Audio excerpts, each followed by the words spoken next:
The demographics are very similar between Michigan and Ohio. They both have very strong union presences. They're both whiter than perhaps the rest of the country tends to be, where Sanders does well with white voters on the Democratic side, of course. And the polling in Michigan was historically bad. It's totally plausible. The polling in Ohio will be just as bad too.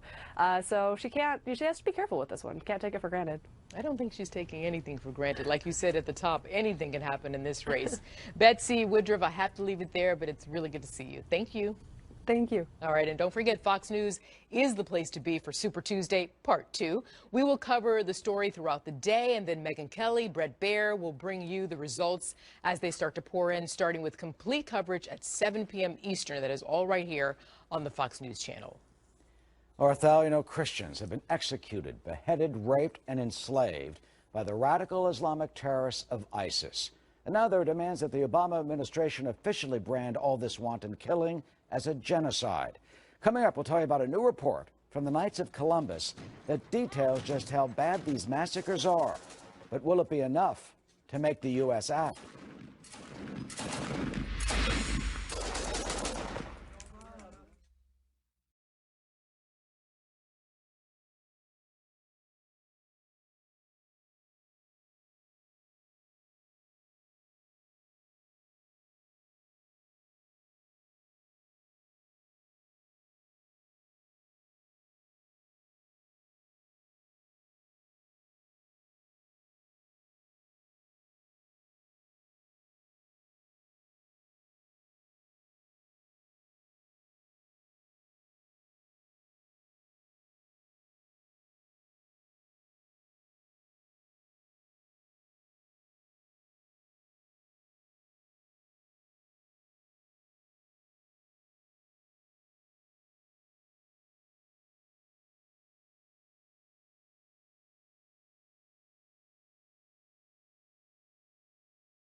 Well, the State Department is facing mounting pressure to label those attacks by the radical Islamic terrorists of ISIS that are targeting Christians as an official genocide.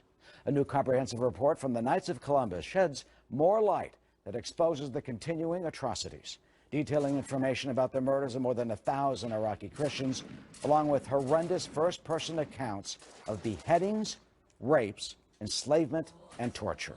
What do?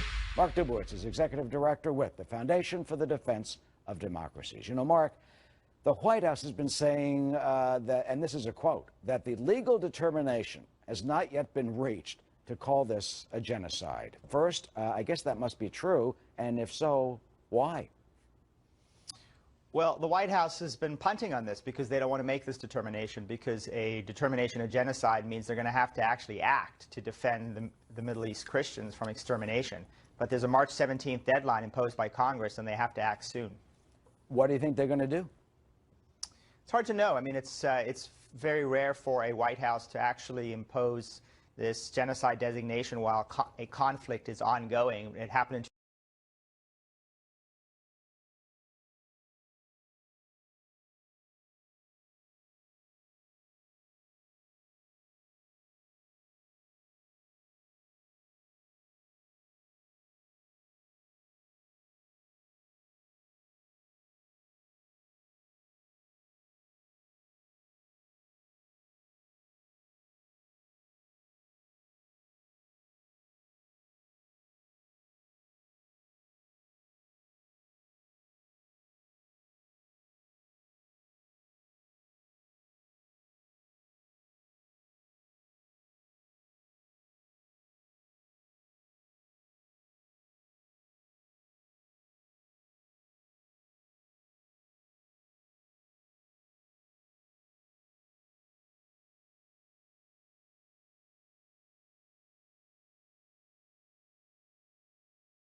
Fox News Channel on Sirius XM. Your favorite shows on Channel 114. Plus, every story, every 15 minutes. Fox News headlines 24/7. Channel 115.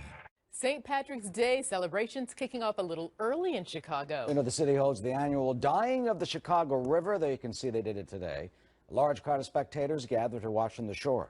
Chicago marking the holiday all weekend long. Officials holding the 33rd annual St. Patty's Day parade today. More parades planned for tomorrow. St. Patrick's Day actually is March 17th. Look how green it is. I noticed behind Matt Finn's live shot. Yeah. I was looking at the date. I was like, that river's green. The Chicago River is green. Anyway, so they did it early. Oh, yeah. Yep. Spring forward tonight. So before you go to bed, set your clock 1 hour ahead. You got it? That means we get one less hour of sleep. But more daylight. That makes me very happy. I love daylight. That means our noon show tomorrow. Don't. All right, I won't even get into that. Don't. All right. I'm Marthel Neville. And I'm Eric Shawn. Julie Banderas is up next here on the Fox News Channel with the Fox Report. Stay with us as we cover the election. Thanks for joining us.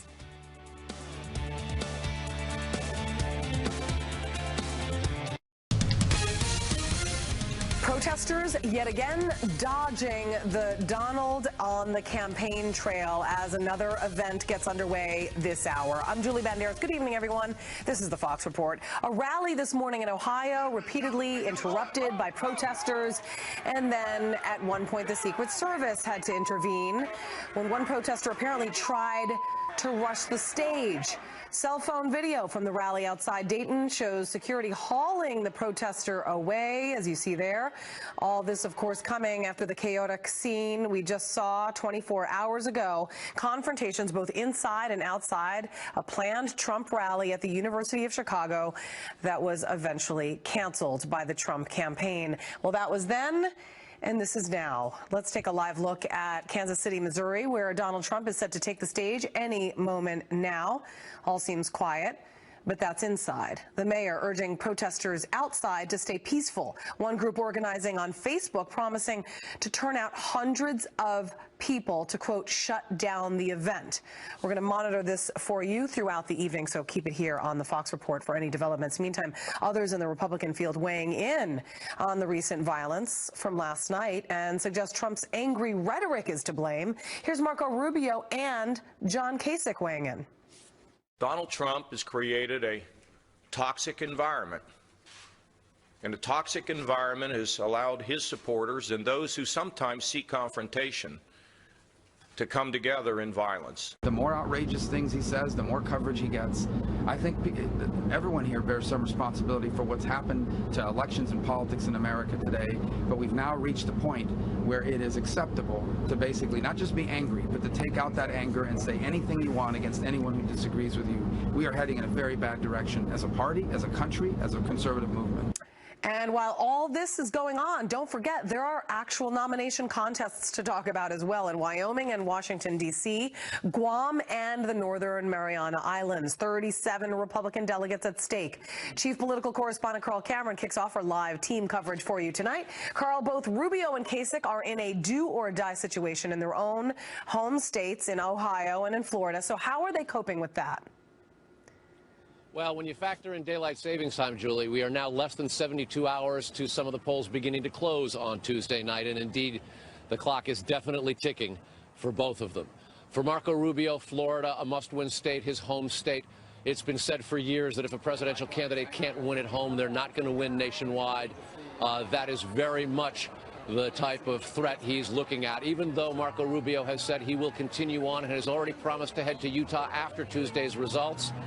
He is very much involved in this and, frankly, aggressively going after Donald Trump and saying that all of these candidates, and if you're inciting or encouraging or tolerating the presence of a violent tone in your supporters, you're ultimately responsible. Here's one of the ways he put it earlier today.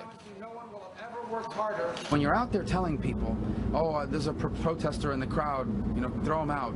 They used to live in stretchers, beat them up. When you're out there having supporters sucker punching people and then afterwards saying they wish they could kill them, and you don't disavow that kind of thing, you are encouraging what we're now seeing in American political discourse. Now, Ohio Governor John Kasich, who's having a live event right now, has been barnstorming across the Buckeye State with just the same sort of fight for his own survival, even though he has said if he does not win, he will drop out of the race. Kasich has been very, very attentive to a positive message and has tried to avoid a lot of the name calling that the other candidates have sort of made the hallmark of this race. But not Kasich, until really these outbursts in the Trump campaign from the angry voters who show up. And that has become now part of Kasich's rhetoric. And he's shown absolutely no intention to stop it. He's talking mostly about policy and bringing people together and uniting. But because of the nature of this race, all of the candidates in these last 2 days have spent a great deal of their time talking about Trump's rallies. Julie? And then what about candidates leading in the polls? And obviously those are Trump and Cruz. What about them? Well, Donald Trump has suggested that organizations like Black Lives Matter, Move On, the Clinton campaign, and the Sanders campaign are responsible for sending in these demonstrators to disrupt and deny his supporters their First Amendment rights to listen to Donald Trump and be heard themselves. But what Trump is also doing is going directly after John Kasich in Ohio. He's spent many, many months pounding Marco Rubio. Now Trump's emphasis is on Ohio, recognizing that it is a critically important state in the general election, and beating the sitting governor would be a huge opportunity for him to show his ability to compete in the fall. And he's doing it by going after Kasich's record. Watch. Your governor, I don't know if you know this, NAFTA has been a tremendous problem. Your governor, when he was a congressman, voted for NAFTA. You've got the highest budget increase of any state in the United States. Now, here's the story. You got lucky. You struck oil. But now the price of oil is down. You're down. And wait till you see what happens to Ohio in a little while. It's going to be a big problem. It's going to be a big problem. He's now in favor of the Trans-Pacific Partnership. It is a disaster. It's going to ruin your car industry. Kasich makes the argument that he's created 400,000 jobs while he's been governor, that he's cut taxes and spending, and yet Trump is not backing off. As for Ted Cruz, while Marco Rubio has actually encouraged supporters in Ohio to vote for Kasich in order to stop Trump, what Cruz is saying is if you really want to stop Trump, you got to defeat Rubio and Kasich. Watch this. You're thinking about supporting Marco Rubio or John Kasich. Both good, honorable, decent men.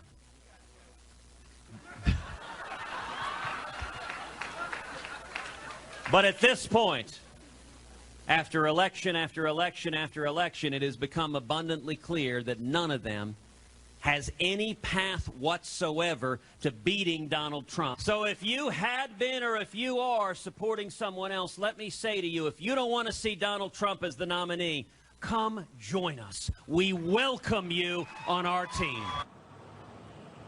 Fairly remarkable to hear the front runner and the man in second place, both in the delegate count and in the number of states won, going after the two candidates who are trailing them. And it's clear that both Cruz and Trump are trying to whittle this down so it's just a two-man race. And they both think they can annihilate the other at the polls. And again, the clock is now ticking, Julie. Less than 72 hours before the polls begin to close, and we find out who wins the Super Tuesday 2 that lies ahead. Julie? Kind of a nail-biter, huh? All right. Thank you very much, Carl Cameron. Well, Donald Trump blaming Bernie Sanders supporting for the violence at his rally, all those supporters that apparently let loose last night. Sanders responding with a statement that reads in part, quote, as is the case virtually every day. Donald Trump is showing the American people that he is a pathological liar. Obviously, while I appreciate that we had supporters at Trump's rally in Chicago, our campaign did not organize the protests. What caused the violence at Trump's rally is a campaign whose words and actions have encouraged it on the part of his supporters, end quote. Meanwhile, Sanders and Hillary Clinton, the campaigning in the Midwest ahead of major voting contests on Tuesday continues. Ed Henry has more from Cleveland, Ohio. So, Ed, what is Clinton's focus in the battleground state of Ohio? Well, Julie, right now it's all about African-American turnout. That certainly helped her in the Deep South. Now she's trying to bring that to Cleveland here. She was speaking at this African-American church a short time ago at a town hall meeting, and she wants to turn out the vote because Bernie Sanders is making a charge here in the Midwest, especially after his big victory in Michigan just a few days ago. He's trying to build on that momentum. Clinton trying to stop it, but interesting, rather than talking about Sanders, she kicked off her remarks here going after Donald Trump. Watch. If you see bigotry, oppose it. If you see violence, condemn it. If you see a bully, stand up to him. It should not need to be said that America belongs to all of us.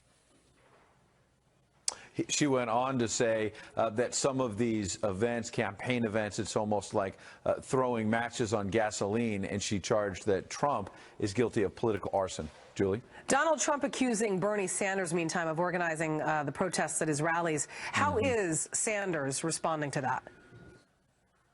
Well, as you noted a moment ago, he put out this written statement, and Sanders was pretty tough on Trump, saying it's nonsense. He didn't organize any of this. But in fact, we should point out factually, MoveOn.org is out on social media saying that they're trying to shut down Trump events, congratulating themselves, as are other pro-Sanders groups, for shutting down the Chicago event last night. That doesn't prove that Bernie Sanders is directing it, but nonetheless, some of his supporters are out there promoting this. And in fact, MoveOn.org has endorsed Sanders for president. What he's trying to do, Sanders, on the campaign trail, he was in Chicago a little earlier, is focus on beating Trump in November. Watch.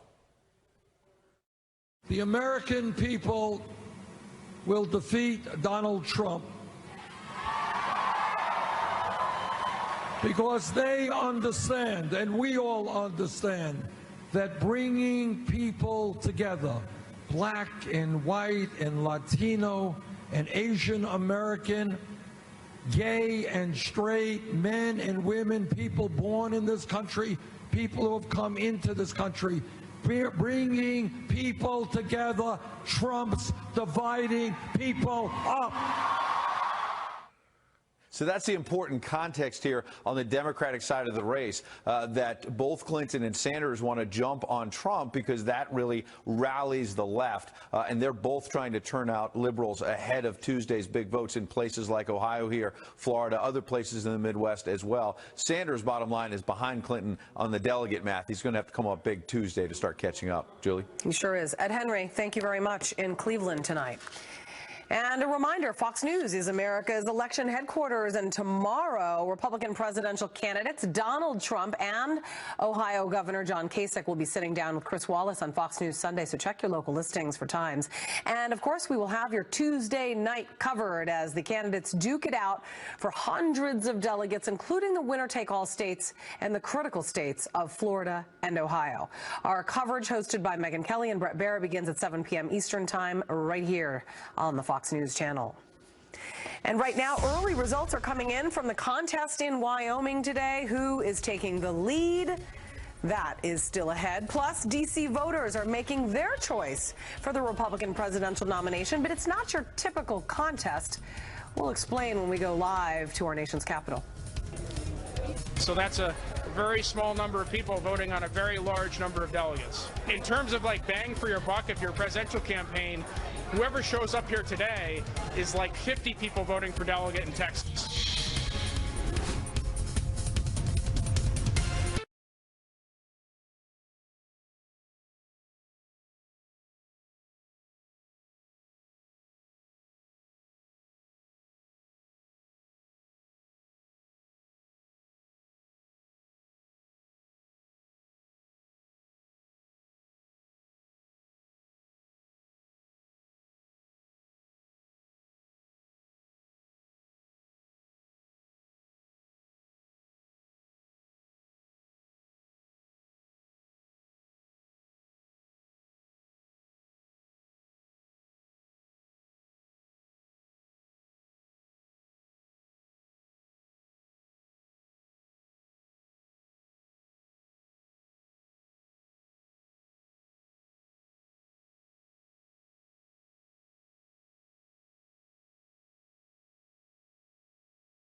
Fox News Alert, a new info now from the GOP contest taking place tonight in Wyoming.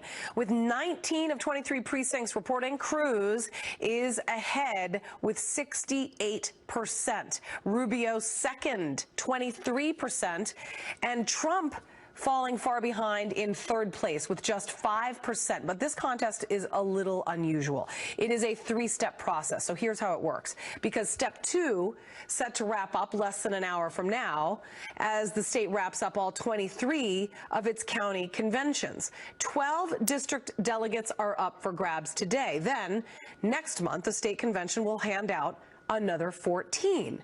So when it's all said and done, Wyoming will then dish out 26 delegates in all, plus 3 so-called unbound delegates that can vote for any candidate. You really do have to be a political expert to understand all of this.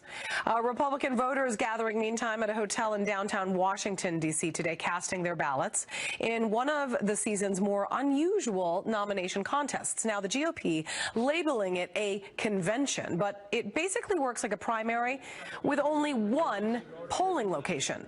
Now, the candidates vying for 19 delegates there, only 4 less than the entire state of New Hampshire, which, by the way, is more than 100 times the size.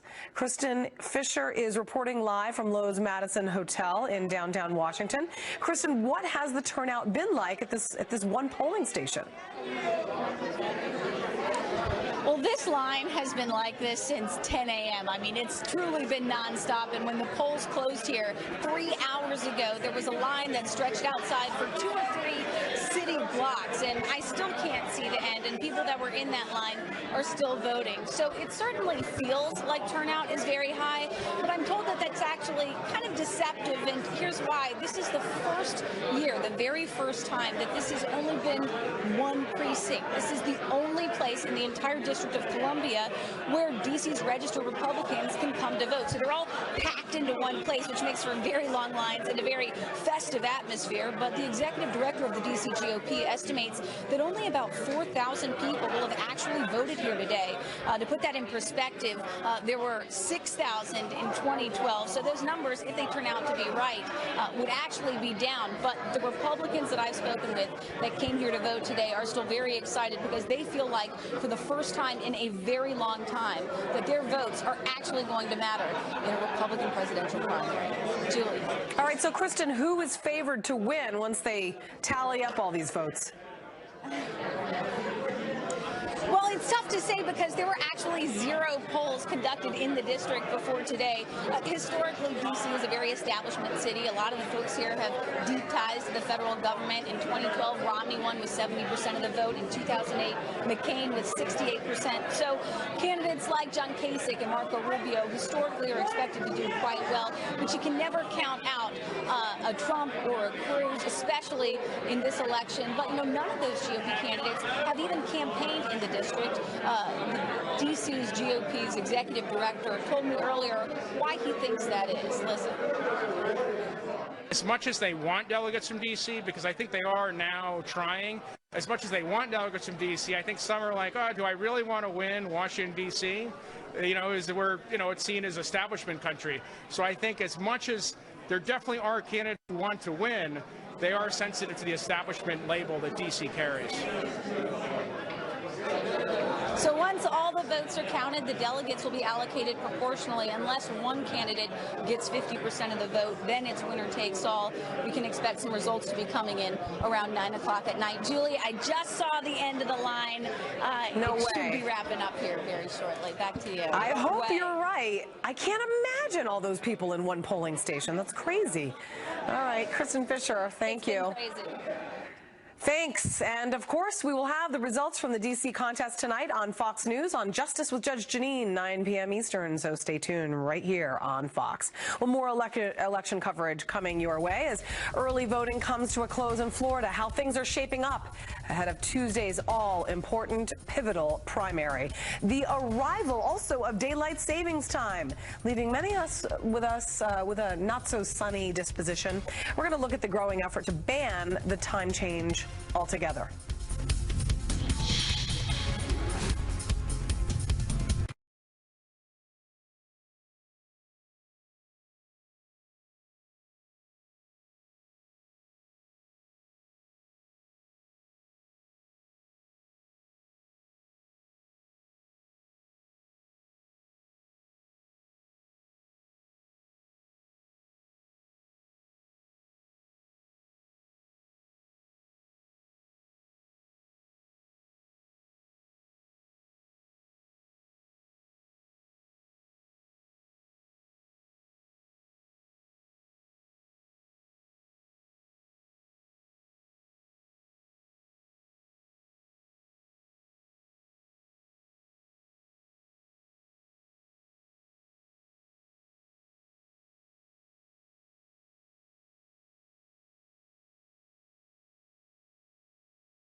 Tragedy at the last great race. One dog killed, 3 dogs hurt when basically an attack happened during the Iditarod trail sled dog race. Now, investigators are saying a snowmobiler intentionally drove into 2 teams about halfway into the iconic race.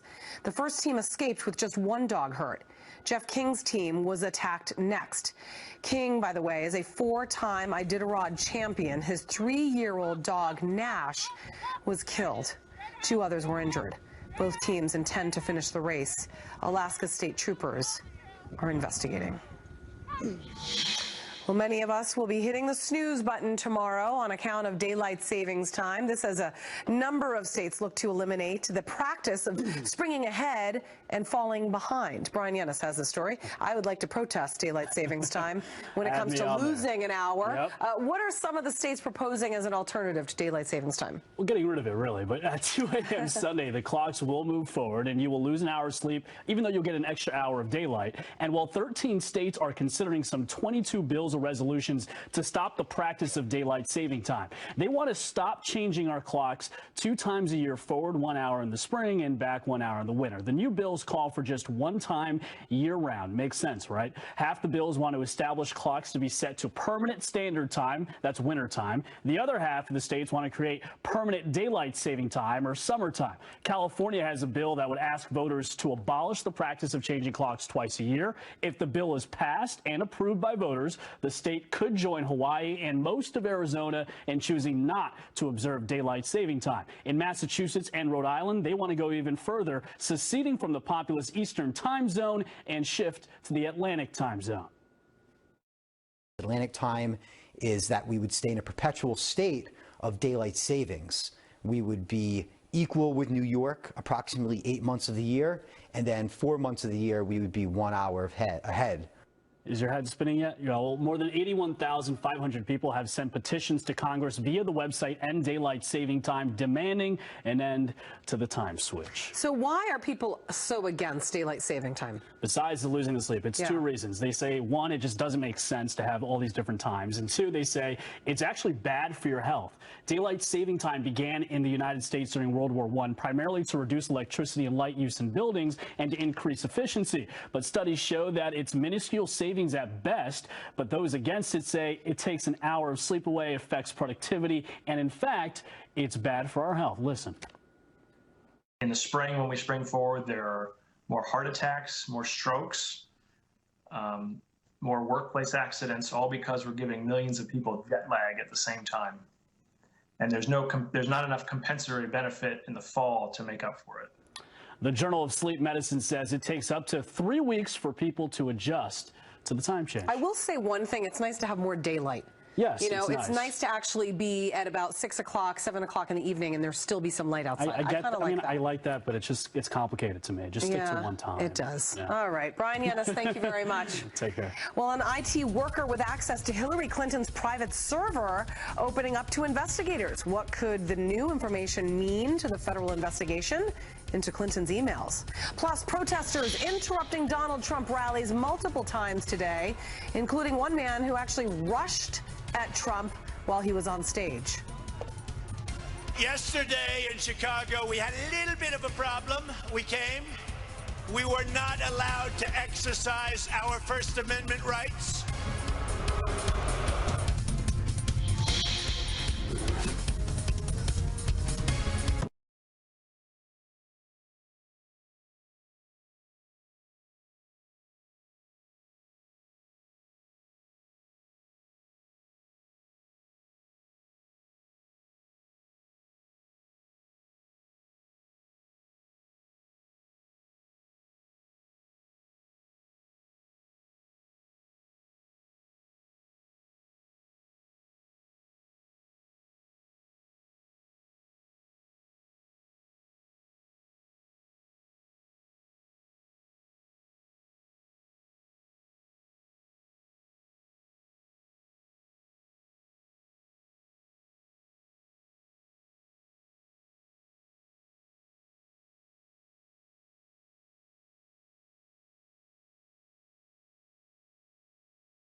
I'm Julie Banderas. This is the Fox Report. It's the bottom of the hour. Time now for the top of the news. And Donald Trump holding a rally right now in Kansas City, Missouri. It was expected to begin at the top of the hour, but as you can see, the podium there on the left of your screen in Kansas City is still quiet. It's empty. Outside groups, though, are starting to gather, both protesters, some of whom are holding signs that say "Hug a Democrat," and supporters who are heading into the rally. This follows violent protests that forced Donald Trump and his campaign to cancel a rally yesterday evening in Chicago, and another incident today in Ohio where a man rushed the stage before being stopped by Secret Service. Matt Finn is live in Chicago. So Matt, how's it going there tonight? You know, Julie, a big difference today. It was calm and a lot of fun here in Chicago today, but very chaotic last night, and even more tense moments for Donald Trump on the trail today. That video coming in from Ohio showing a man rushing this stage, getting very close to Donald Trump, but ultimately Secret Service grabbed him. In Kansas City, at that event happening right now, there's an anti-Trump Facebook page that was created. It has hundreds of people who have signed up indicating they will crash that rally happening right now. Of course, there's been multiple interruptions at Trump rallies in recent weeks, all leading up to that event here last night in Chicago. Estimates of up to 35,000 people were at the University of Illinois campus event. The back and forth between protesters and supporters just became too heated, and Donald Trump canceled the rally out of caution. He said he did not want to see anyone get hurt. Police say there were 5 arrests made, but no major incidents. Julie, back to you. All right, Matt Finn, thank you very much. And just 3 days to go to the critical Florida primary, and a lot of voters are already getting in on the action. Early voters, in fact, coming out in droves to make their choice for the Republican presidential nomination. And the stakes are very high, folks. 99 Republican delegates up for grabs in the winner-take-all primary. And Steve Harrigan is live in Coral Gables, Florida. So, Steve, what's driving voters to the polls early? Julie, it's been really 8 days of steady early voting here in record numbers across the state. Poll workers have told us they've never seen numbers like this over the past 10 years. Some people are saying they're coming out early to avoid possible long lines on Tuesday, the primary day, but others are saying that it's been really the emotional nature of this race, the fighting, particularly on the Republican side, that has gotten them interested enough to come out early to vote. Sometimes it's frustrating when candidates don't speak up and candidates don't show emotion. So I actually think that it's a good thing that they're fighting, because it shows that they really want this. Already before today, 1.7 million Floridians have voted early. By the day's end, it could be over 2 million in all have voted before the primary has even begun. Julie? Never do I remember the people this excited about voting and getting to the polls. Who's ahead, by the way, in early voting there? The latest Fox News poll shows Donald Trump with a commanding lead, 25% higher than Marco Rubio. Trump is going to be in Boca Raton tomorrow, and Rubio is still working desperately to win his home state of Florida, really crisscrossing, starting in the south this morning, moving to the north. He's in the swing area of the center of the state tonight. So despite a pretty large gap in the early voting favoring Trump, it looks like the two leaders are really going to battle for this state and its 99 delegates until the very end. Julie? Yeah, and it seems the polls are kind of all over the place, too, because some are showing that there's a smaller gap between the two. So I guess we'll just have to wait till Tuesday to see which poll is correct. Right. Steve Harrigan, thank you so much. Less than 72 hours until those polls start to close on Super Tuesday, 5 states and 1 U.S. territory hit the polls. Hundreds of delegates up for grabs in the Republican and Democratic races. Super Tuesday 2. We're going to win. Let's be prepared all the way to the nomination. We want our freedom back. We have a real plan. The fight goes on. The fight for the nominations could all come down to this. America is ready to make its choice. A special America's Election Headquarters, March 15th. Super Tuesday 2. Do not miss a moment of the action. All here on Fox News Channel, America's election headquarters. And new details emerging in the Hillary Clinton email controversy. The former State Department worker granted immunity by investigators is essentially laying out a roadmap of how her private server was actually set up, as well as who had access to the system. That according to a source close to the FBI. We are also learning the FBI is, quote, extremely focused on the 22 top secret emails deemed too damaging to national security to publicly release under any circumstance. Well, we'll continue to be watching this story, but for now, we're going to go to Donald Trump as we've been waiting for him to stand up to that podium at his rally tonight. Let's just listen for a moment. Have been, you know, they're record-setting. Wow, look at all these people. Look at all that press. Look at that. Look at that. We love you. We love you. We love you, Missouri. We love you, Missouri. We love you. I could do it as though I came here, but then I wouldn't be legit because I know it as Missouri and we like it. So thank you all. Thank you all for being here. So we have a big, big day coming up on Tuesday. And I think that it's going to be hopefully record-setting. They're talking about what's happening all over the world. They're talking about it, and it has been such an honor. But they're talking about it as a movement. We're going to take our country back. We're going to make America great again. There we are.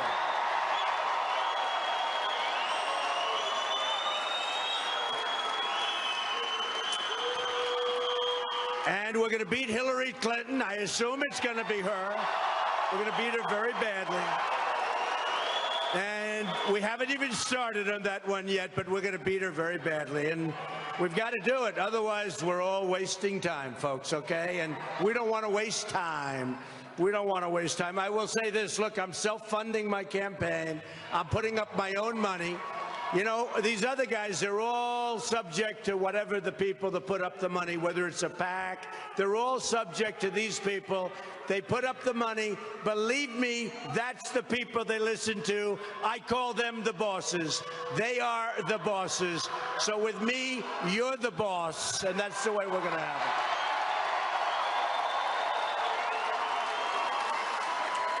So we made some stops and we made some speeches today. We had incredible crowds. We had incredible crowds. We went to Cleveland. We had 27,000 people in Cleveland. And we went to Dayton and we had 20,000. We had it in a hangar. And I didn't have to get out too much. I walked out the plane. It was unbelievable. A massive hangar. Packed. The people came forward and something interesting happened. Did you hear about what happened? Not so good. Not so good. He just said, won't happen here. Who knows? You got to be careful. We need strong courts. We need strong laws. You know, we're not playing on the same field. So should I talk about that or not? Do you want me to talk about what happened? See, that's the nice thing about not using teleprompters and not reading speeches, which would be so much easier. Would be so much easier. Boy, would that be nice. You get up, you read a speech, you leave 25 minutes later. Next, no good, right? That's no good. By doing it the way I do it, number one, there's a lot more enthusiasm, there's a lot more energy, to quote Jeb Bush, but a lot more energy, and you can talk about things that happened 25 minutes ago. You know, when you're writing up speeches, you can't do that. Someday I'll read speeches, but I really don't like doing it as much. But I do have something I'm going to read, which I think you're going to find interesting. So I was in Dayton. It was an amazing experience. We had great crowds. We had a great group of people. It sounds like you have a couple of protesters back there. The hell with them.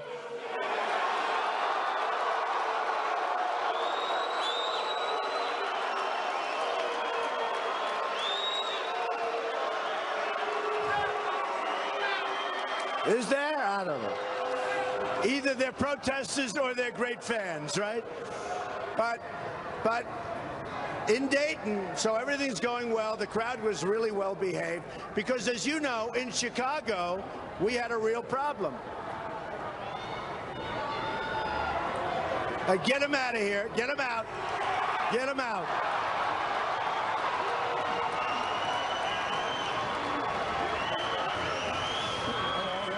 I think they're Bernie supporters. I think they're Bernie supporters.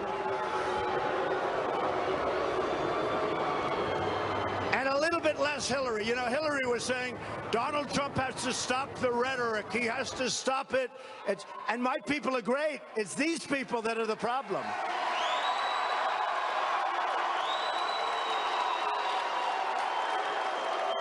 So they're Bernie supporters. I'll tell you what, though. The police are so great. Thank you, police. We love our police. We love our police.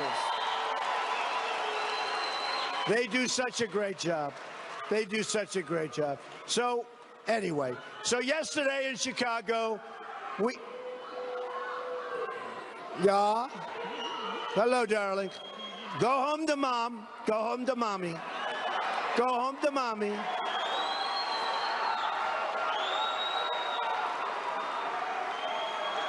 Look at those cameras, the way they bend around. They'll do anything for a shot. That's why I love the protesters.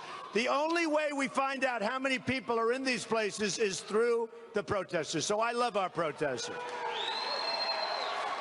And we don't want to hurt the protesters, please. We don't want to hurt the protesters. So here's the story.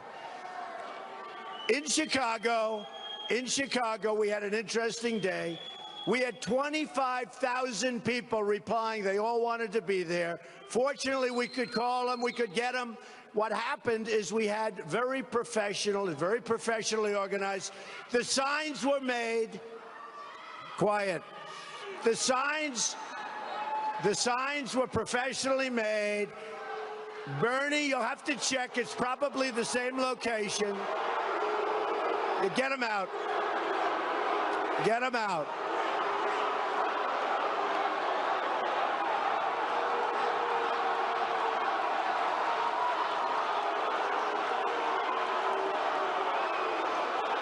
Get him out.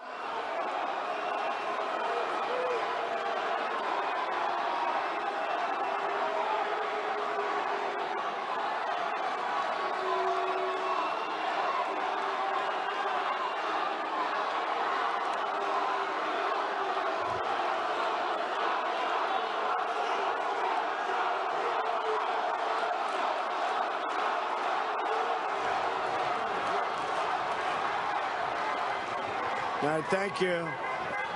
You know, it's really amazing. You know, when you think about it, you see this, just disruptors, bad people, so bad for our country, so bad for our country. People have no idea what's going on.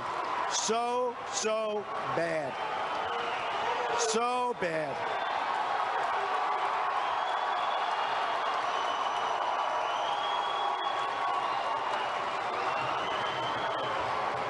Do we have a good time at Trump rallies? Does this happen with anyone else? Man. Unbelievable.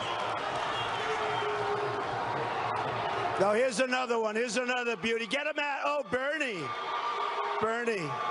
It's another Bernie sign. Get out of here, Bernie. Get out of here, Bernie.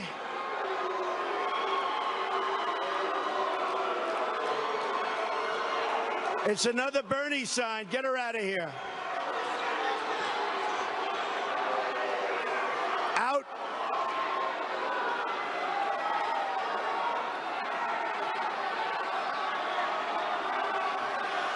That's a Bernie supporter, folks. Got the Bernie sign. Were you put in here by Bernie? Get out. Out.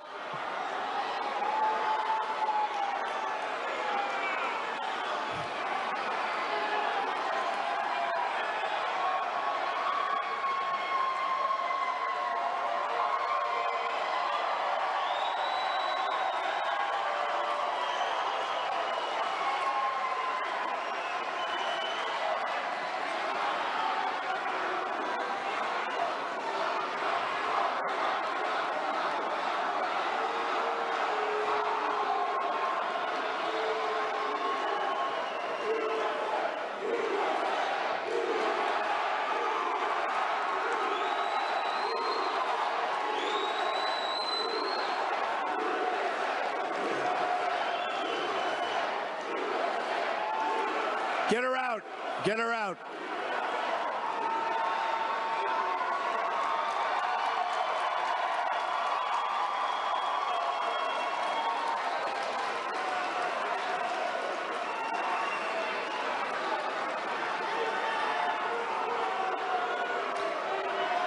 Where are these people coming from? Unbelievable. Where are they coming from? Unbelievable.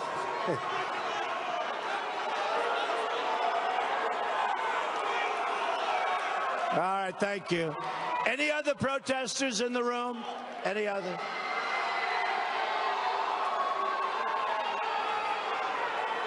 They'll wear out. They get tired after a while. They get tired. That was a Bernie. She had a Bernie sign, a big professionally made Bernie sign. You know, Bernie, our communist friend who's running. What a horrible thing. So those are Bernie signs right off the printing press, and they put him in. He's not doing so well anyway. I guess it's going to be her, but we'll see. You go ahead. Take care of them. Get out of here.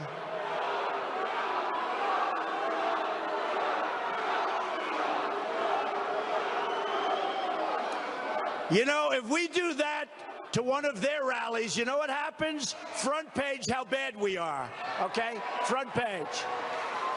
We do that to one of their rallies, to Bernie or to Hillary, and they would say, isn't that terrible, the press, the dishonest press? They'd say, they're the most dishonest people in the world.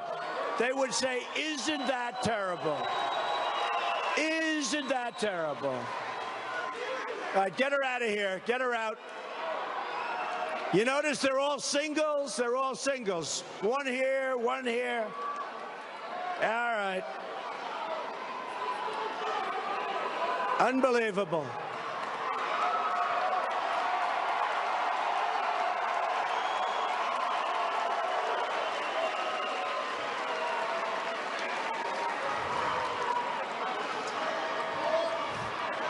Exciting, though, right?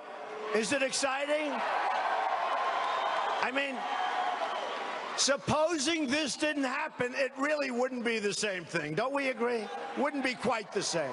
Okay, let's go. Come on. Let's go. We can sit down. Look, everyone's so excited. You want to sit down? Huh? I love you people. All right. Okay, are they out? Are they gone? Watch. After a few minutes, another one will pop up. It'll be a Bernie person. Oh, would I love to run against Bernie. Do you remember? Hey, wait. Do you remember when the two young women came up and took away his microphone? And he went to the back like a little, oh, they took away my mic. That doesn't happen to us, folks. That doesn't happen to us.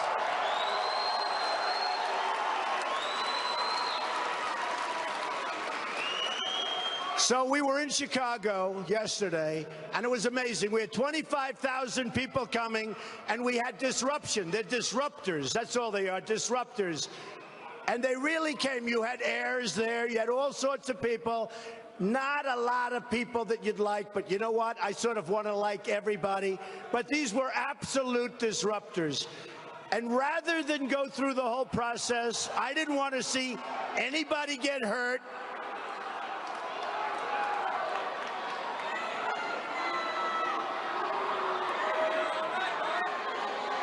I got plenty of time. I mean, we're in no rush. Anybody in a rush? We're in no rush. We're in no rush. Yeah, get them out. Get them out.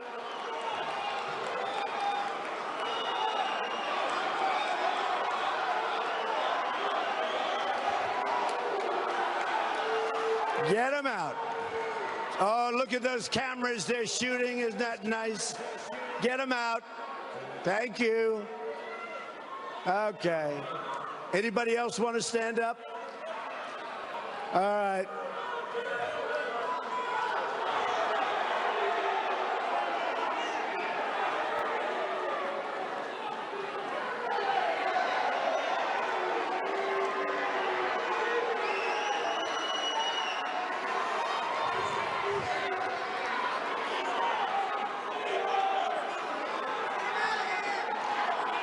Get him out of here.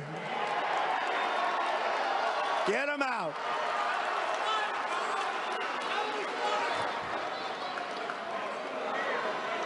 Yeah, get him out. Boy, this place is packed. You know, we have thousands of people outside trying to get in, and these people are taking their place. It's not worth it. We have thousands trying to get in. Get them out.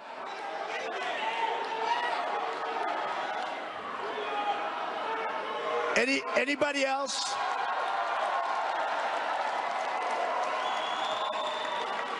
Well, it's a lot of people up there. Thank you, everybody. Thank you. Unbelievable.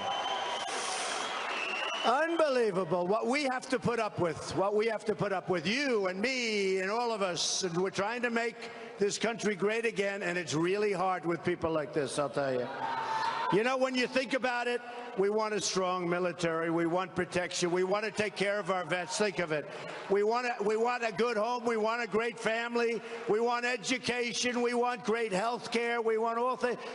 What's to argue with, right? We're looking for the same thing as them, as anybody else. What's the point in doing what they do? They're disruptors. They're disruptors. And let me tell you, the reason they're doing it is because there's never been anything like this that's happened before. Because you know what, folks? We're going to take our country back from these people. We're going to take it back.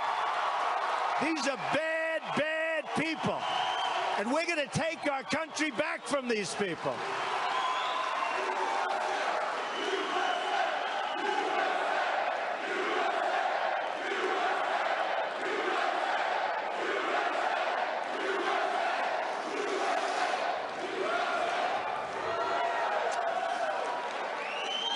We are going to take our country back from those people, They do nothing. They do nothing.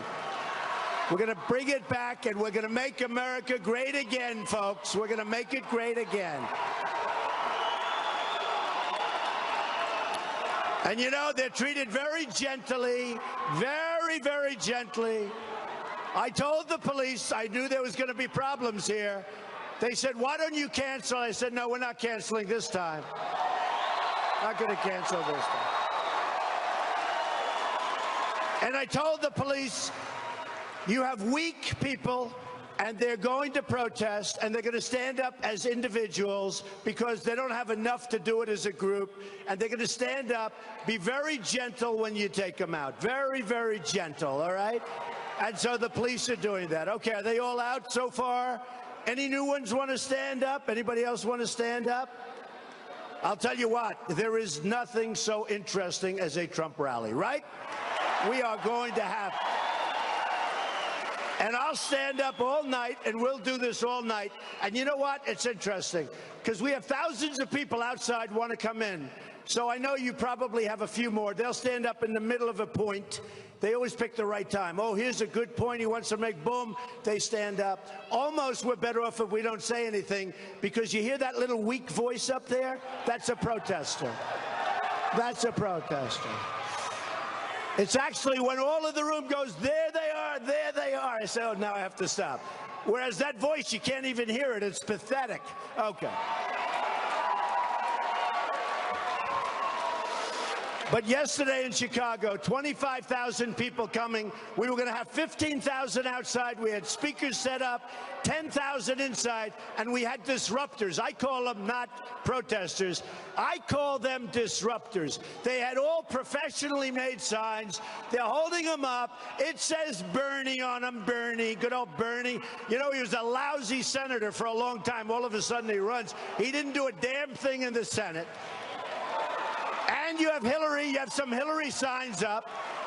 And Hillary, frankly, let's face it, you look at what's going on in the primaries, you look at what, they're down 35%. There's no excitement whatsoever. The Republicans, you know what? We are so far, millions and millions of people are showing up at the polls to vote.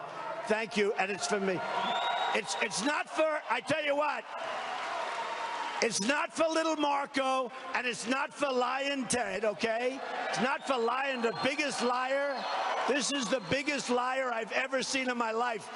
It's not for Marco, it's not for Ted, and it's a great honor. I want to tell you, it is a great, great honor. What's going on? Yeah, get him out. Get him out. Get him out. These people. And then, you know what? And then the audience gets rough with them, and the press says, how dare they? How dare they? Try not to get too involved up there. Don't hurt the person. Don't hurt the person. See, I'm a nonviolent person. Did you know that about me? Nonviolent. Try not to hurt the person. Thank you. Thank you, police.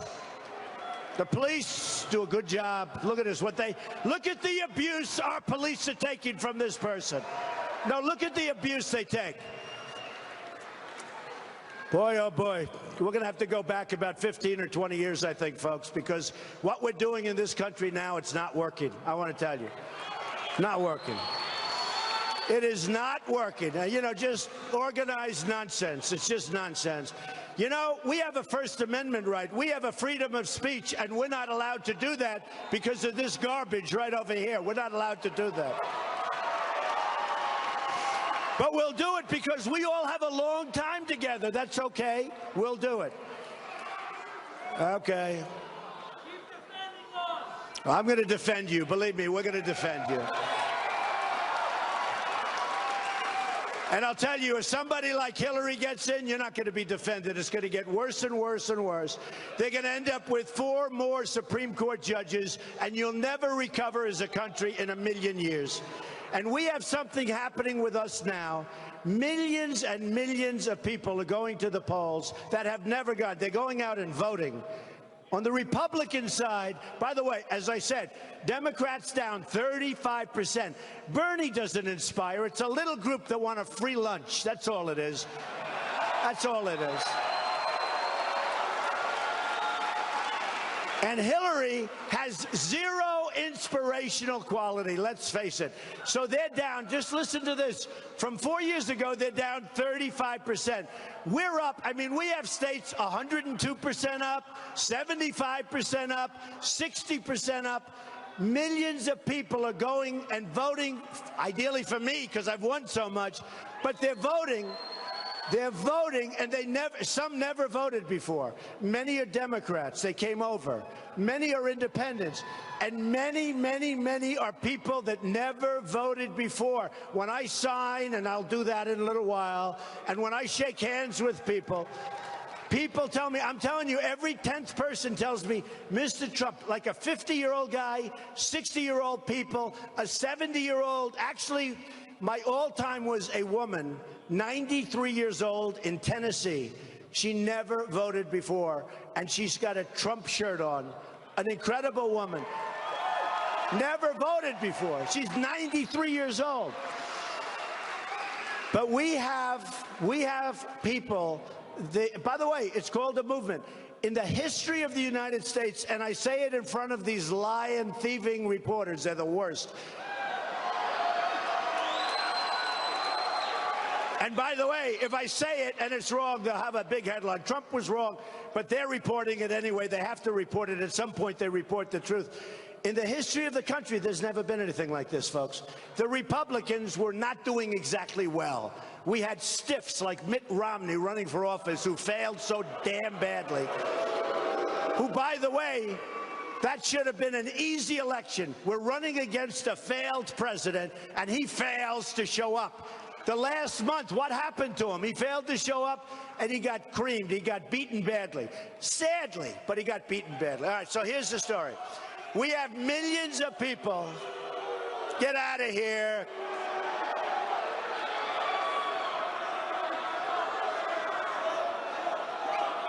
Get out of here. Get them out. Get them out.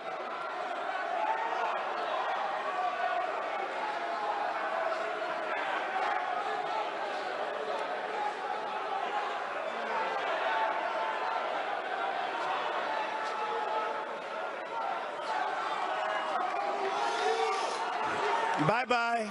Bye-bye.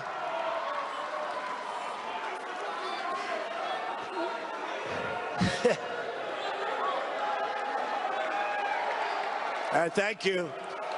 By the way, what do? Do they arrest these people? What happens? Do they arrest them? Or do they just put them outside? I hope they arrest these people because they're really violating all of us, okay? And I hope they're arrested. I hope they're arrested, because honestly, they should be.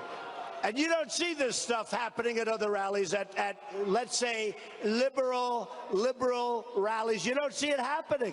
It doesn't happen. You guys don't go to their rally. Number one, you'd get very bored very quickly, I'll tell you. All right.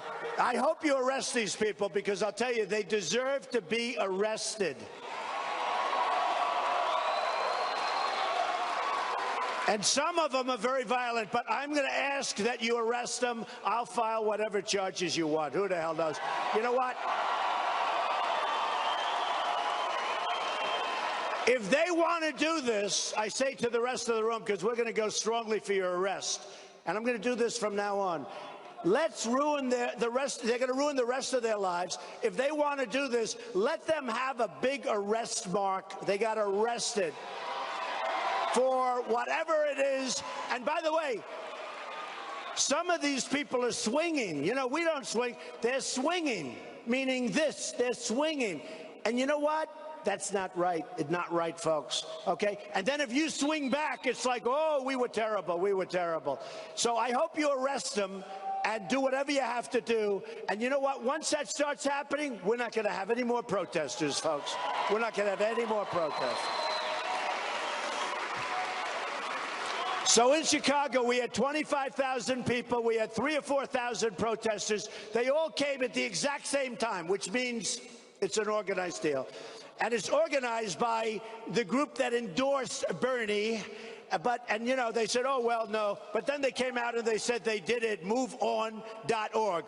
Third-rate organization. They finally think they have some power.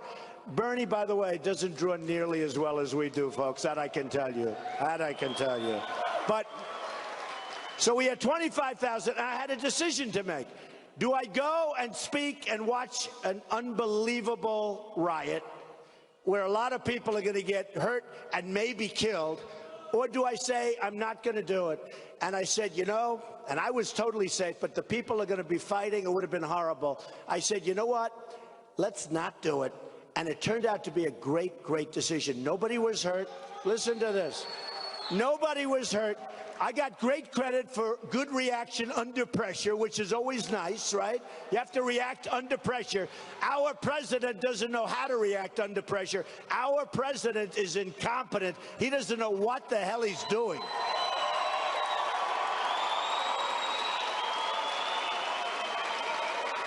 And then one of these people from that organization, they were on one of the stations last night, they said, I think we made a mistake. Trump got more publicity because of this than he would have ever gotten by speaking to 25,000 people.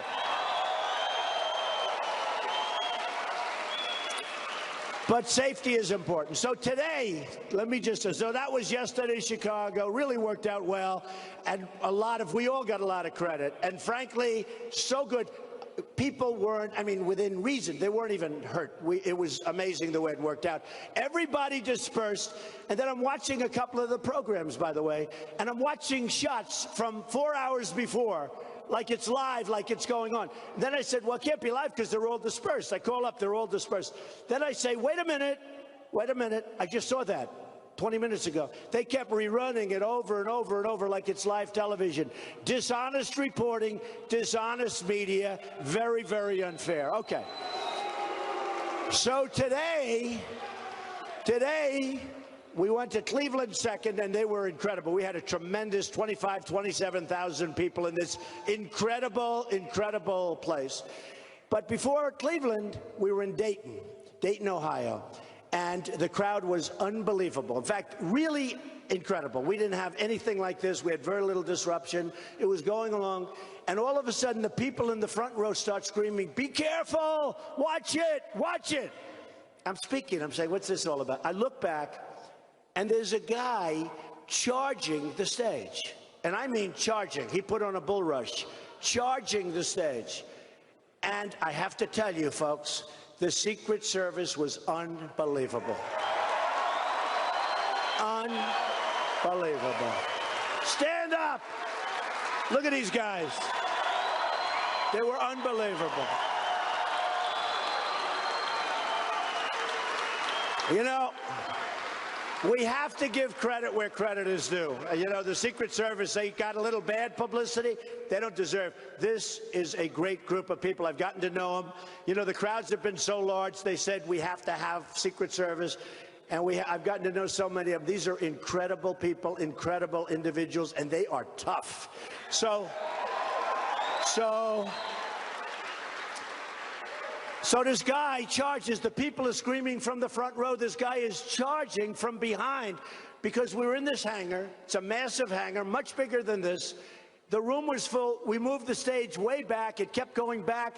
And then we just put a lot of people back in back of us. The place was packed. But this guy jumps over a railing that's this high. In fact, the people that were next to him couldn't believe it. And he was clapping like this, the whole thing, clapping, clapping. And then all of a sudden, boom, he jumps out. And they're screaming, look out, and I look out, and I see this guy charging. Now I'm elevated, but they're charging. He's charging. He's got his girlfriend in the back screaming like crazy, screaming like a total maniac. And this guy is running, and the Secret Service guys, he just got to the stage, and the Secret Service guys hit him like you wouldn't believe. They took him out. Man. And he was a tough guy. He was a strong guy. In fact, the people couldn't believe that from a standing jump, he was able to get over a 50-inch railing. That's a hard thing to do. So in a certain way, I guess he was in pretty good shape, but strong. But he got over this railing, and you know, just phony people, clapping, clapping, clapping. Says, you ready? Jumps over, tries to make a rush at me. Now, I was ready. I don't know if I would have done well, but I would have been out there fighting, folks. I don't know if I would have done well, but I would have been boom, boom, boom. I'll beat that.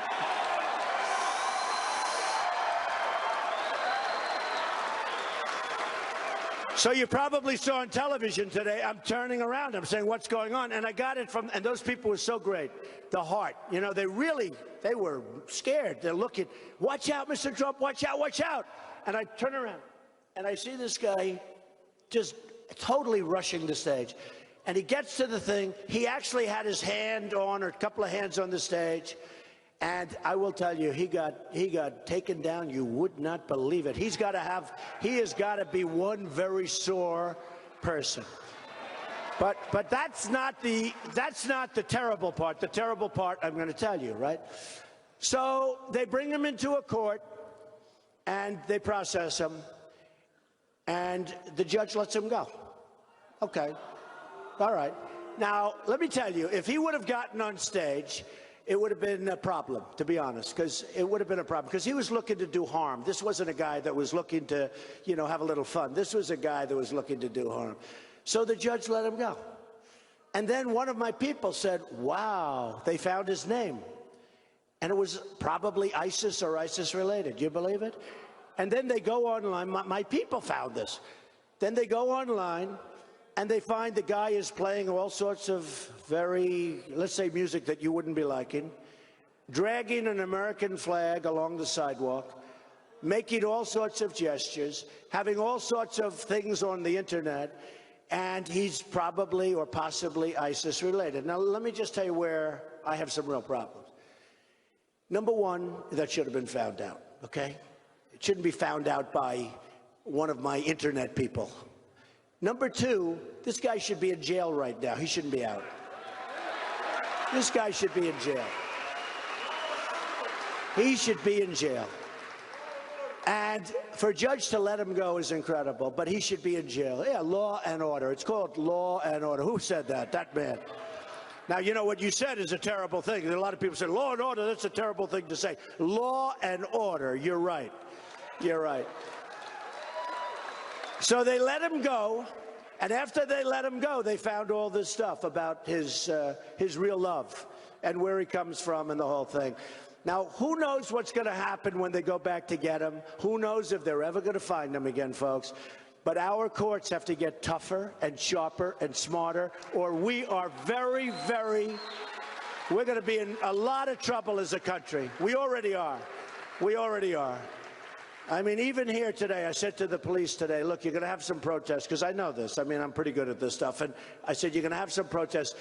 And by the way, in Dayton, other than him, it was so beautiful. In Cleveland, it was beautiful. It was so beautiful. The hall, the crowd was massive. You know, this one is packed, but it's a much smaller venue, and that's why so many people can't get in. They're outside.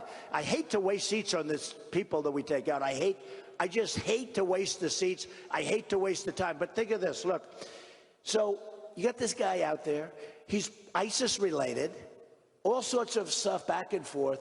And I'm saying to myself, who would let a guy, what country would let a guy, and I mean to tell you, he went through, and he was a tough cookie, and he came through that thing. And if these guys weren't trained, tough, strong professionals, he would have gotten through easily, okay? He would have gotten, they were all over him. Man, did he get taken down. He got taken down like a sack of potatoes. It was, wow. I mean, amazing. But honestly, the Secret Service, they were so incredible.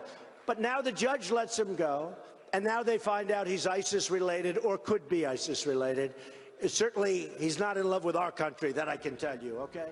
So there you have it. Donald Trump continuing a rally there in Kansas City, and as expected, protesters were expected to gather outside. And of course, as you just saw, several got inside as Donald Trump spent the better part of the last 30 minutes kicking them out.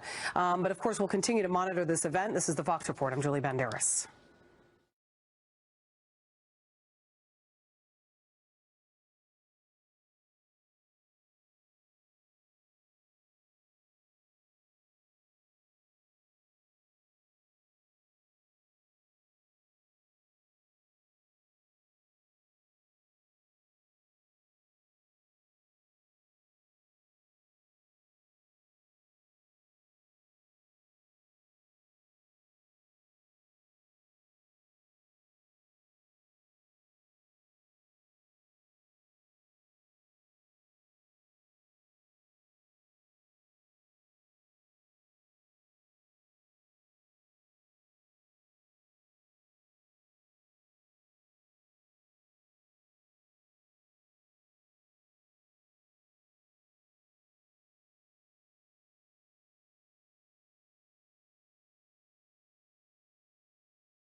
inversion, allowing companies, corporations to repatriate. Right. There are trillions of dollars overseas.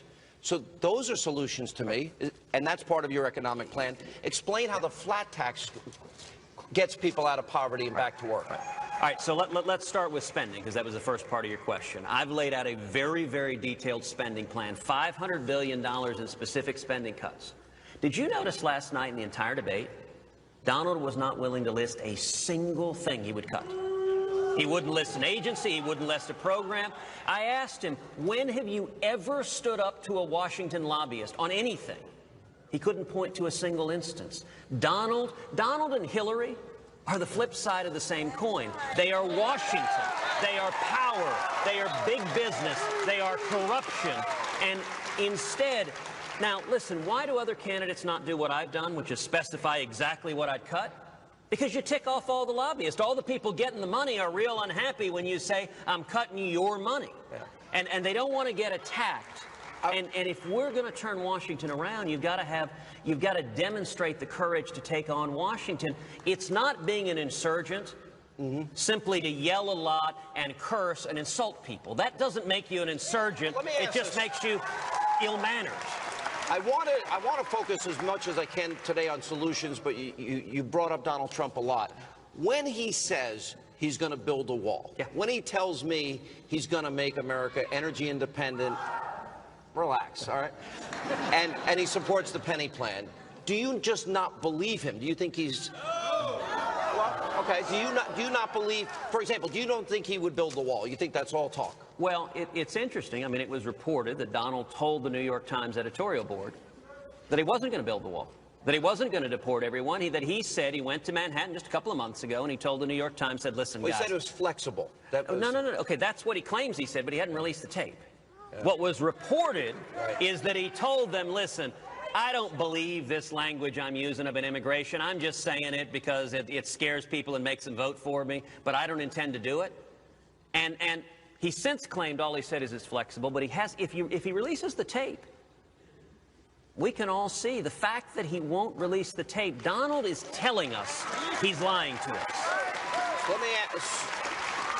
And here's the difference. As president, you know, Donald said he'll be a completely different person the day after he's elected. He'll be the most politically correct person on earth. Sean, I will be the exact same person the day after I'm elected that I am today. We got to take a break. We're in beautiful Orlando, Florida. We're with Senator Ted Cruz for the entire hour. He has a special guest he'll be bringing out here and much more as we continue. Hannity on the road. Straight ahead.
And welcome back to beautiful Orlando, Florida. It's Hannity on the road. And for the full hour, we're joined by 2016 Republican presidential candidate, Senator Ted Cruz. Good to see you again, Senator. All right, so Governor Palin's mad at you because you said Trump supporters are low, Rush uses this term a lot, low information voters. But you want to appeal to every supporter of every other candidate. Absolutely, yes. And listen, I understand why people are backing Donald Trump. People are angry. They're betrayed, as you noted. They're tired of politicians who are lying to them. They're tired of the corruption in Washington. I share all those sentiments. What happens, though, is when people start to actually examine Trump's record, they realize he is what they're angry about. You don't fix the corruption by supporting someone who has been enmeshed in the corruption. And look, his argument last night, here's how the Washington cartel operates. You get career politicians in both parties. You get Hillary Clinton and John Boehner sitting at the table, and you get the special interests like Donald Trump. And Donald writes big checks. He writes them to both. They, in turn, take care of him. He gets richer and richer. They put in laws that let him do like what he's doing in Florida, abusing the immigration laws, bringing in foreign workers, and hurting American workers. And Donald's argument is, okay, for 40 years, he's been part of that corruption, but now suddenly we're going to put the fox in charge of the hen house. He's been corrupting it for 40 years. Let's take out the middleman. And by the way, you know, one of the amazing things he also says... On the flip side of that, by the way, you got a big endorsement today from National Review. Yeah, look.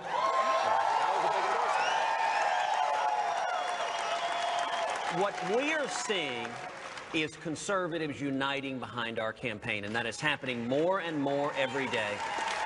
And it's because if we're going to stand up to Washington, you've got to have someone who actually has stood up to Washington, who's taken on the lobbyist, who doesn't look to government for every solution. Look, my answer to every solution is the people. Get government out of your way. You want to know what I'll do as president? It'll be to get the federal government off of your back. Please, thank you. I'd really appreciate that, and I know everyone here would. Let me ask you, the issue of Islam came up last night. I don't say it the way Donald Trump says it. I'm my own person, but there is a huge cultural divide. Supposedly we have an alliance with Saudi Arabia, but I think they've been gouging us for years on oil. I think they have been duplicitous. Yes. I think they've played both sides of the fence. The same with Egypt. They even elected Mohammed Morsi at one point, the former head of the Muslim Brotherhood, a guy that once referred to Jews as descendants of apes and pigs. So on the one hand, it seems we have radical Islam. That's easy to talk about. But we really do have a problem with Islam, considering women are second-class citizens. You are not free to practice your religion. You don't have freedom of speech in these countries. And you were talking last night about how we've got to involve them as part of the solution. Aren't they all combined as states part of the problem, especially under Sharia?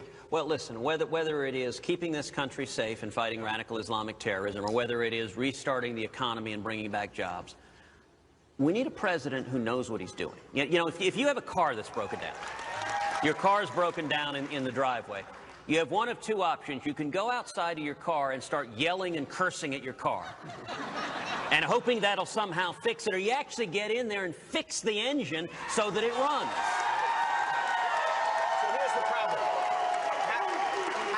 Deal. For example, we have the president wants to take in now 65,000 Syrian refugees. The president's envoy to defeat ISIS, General John Allen, our National Intelligence Director, James Clapper, our FBI Director, James Comey, have all said ISIS will infiltrate, like they did in Paris. Of course they will, and they've said refugee population.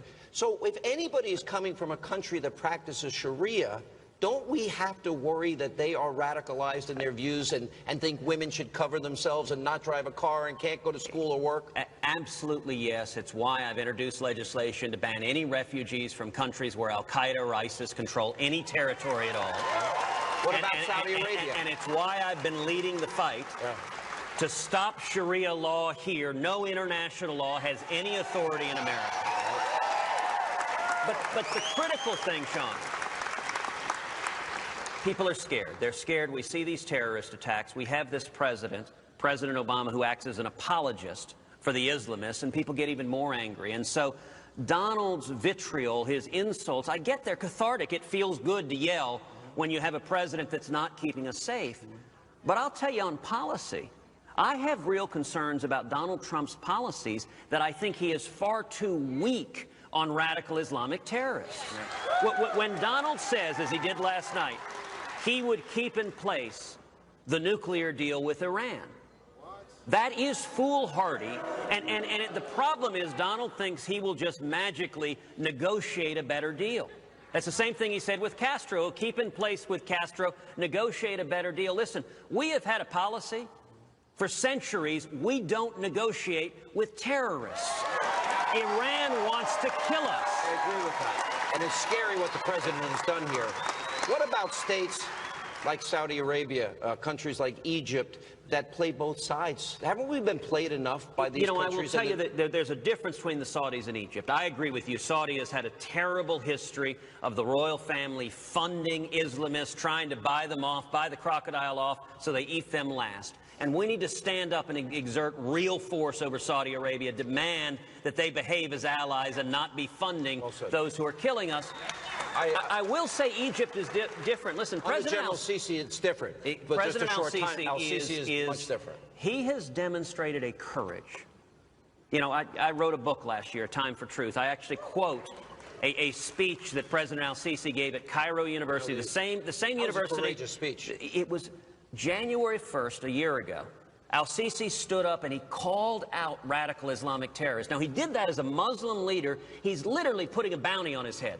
The Islamists, the jihadists, want to murder him because he said, as a Muslim, we have got to stop these radical Islamic terrorists, and his army is tracking them down. They're imprisoning them. That's They're somebody fighting we can them. work with. I mean, why is it that Egypt's Al-Sisi is stronger at going after radical Islamic terrorism than Barack Obama is? Or Hillary Clinton. Or Hillary Clinton. All right, one other thing. I meant to bring this up earlier when we were talking about process.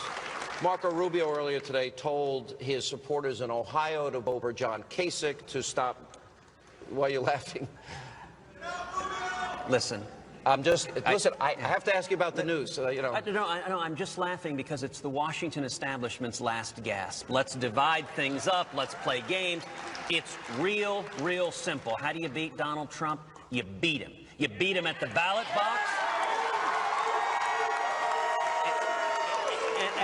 And at this point, Sean. See, I think they want to stop you. Wait a minute. I believe the establishment does not want this man or Donald Trump to win. I just believe it. There's no doubt about it. I think there should be a fair fight, a good debate. Let the American people decide. But I believe they want a brokered convention and then say, oh, this will be the consensus candidate. I believe that with all my heart. Look, at this point, our campaign has beaten Donald 8 separate times. We won a landslide in Iowa. We won a great victory in Oklahoma. We won an incredible landslide in my home state of Texas. A lot of delegates there. We won as geographically varied as from Alaska to Maine. We won both of those. We are winning. We won Idaho. We beat them in Minnesota. We are winning over and over and over again. Got to take a break. All right, we'll take a break. We'll come back. When we come back, a special guest that recently endorsed Senator Ted Cruz as we continue from Orlando, Florida. It's Hannity.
And welcome back to Hannity. We're on the road. We're in beautiful Orlando, Florida, with Senator Ted Cruz for the hour.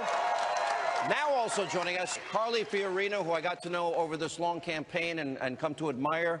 You made a big endorsement for Senator Cruz. Well, I did, and I was proud to do it. You know, I'll tell you how I got there. It was before I even had a long meeting with the senator, and I live in Virginia with my husband Frank, and I went into the voting booth. You decided right there in the voting booth? Well, I kind of like Ted. All right, let me flip this one. No. Let me tell the story. So I see my own name on the ballot. That's kind of cool. Yeah. And I think about all my supporters, and for a moment I thought, oh, you know, maybe I should cast a vote, not for me, but for my supporters. And then I thought about, why did I run for president? Because I think we need a real conservative in the White House. Because I think we need someone who's actually going to challenge the system. Because I think we need someone who's going to stick to the substance. Not talk about spray tans, not talk about body parts, actually understands that these are serious times and serious issues and they need serious solutions. And when I thought about all that, I thought, this is a man who I know the kind of nominees he's going to put in the Supreme Court. And let's face it, the Supreme Court hangs in the balance. This is a guy that I know is going to reform Washington, whether it's the IRS or repealing Obamacare or the Veterans Administration. And here's something else I know from personal experience. I have led change all my life. And when you do that, you challenge the status quo. It's actually what leadership is about. And when you challenge the status quo, you make enemies. It's part of it. It's why most people won't lead. It's why most people don't have the courage to challenge the system. So you know what? We're known by the company we keep. He is known by the enemies he's made. Good for him. Good for him. You know, I said this to you privately, and I think I've said it on the air. One of the things I really admired about how you ran your campaign, and Senator Cruz, I think you would agree with this, I think you were one of the most effective prosecutors against Hillary Clinton and how bad a president she would be. So I think that's a big endorsement. Senator, I know you're happy about it. Is she on your short list for VP? You know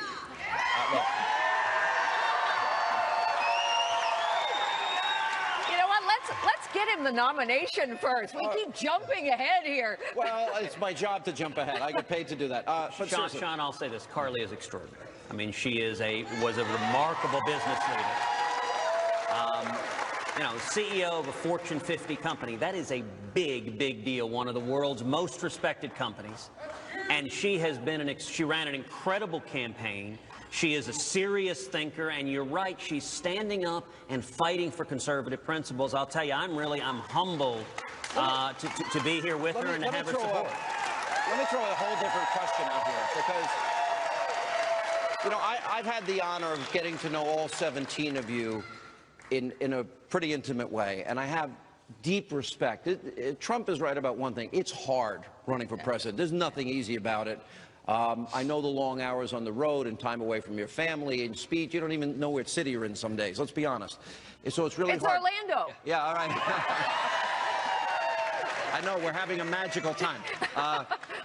But although I continually have nightmares of waking up in Orlando and saying "Good morning, Cleveland." So it hasn't happened yet, but it might happen. On the road, there are moments where you worry there will be that TMZ moment for somebody. Here's my question: there were so many talented people along the way. If you do win the nomination, how many of those 17 people do you think you'd want to reach out to be a part of a unity government almost, and with the purpose of, you know, all these people that are out of work are suffering. Sure. All those people in poverty are suffering. All those people on food stamps are suffering.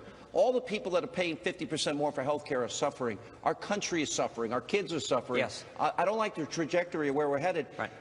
Do you think that could happen, something that has never happened before? I think about that. What do you think? Absolutely. I mean, I think one of the incredible things, you look at the 17 people who started.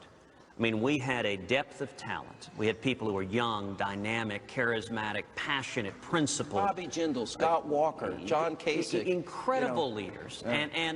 And I've said from the beginning, back when there were 17 of us, I said any Republican president would be a fool for the men and women standing there not to comprise a significant portion of the cabinet. I mean, we've got phenomenal talent.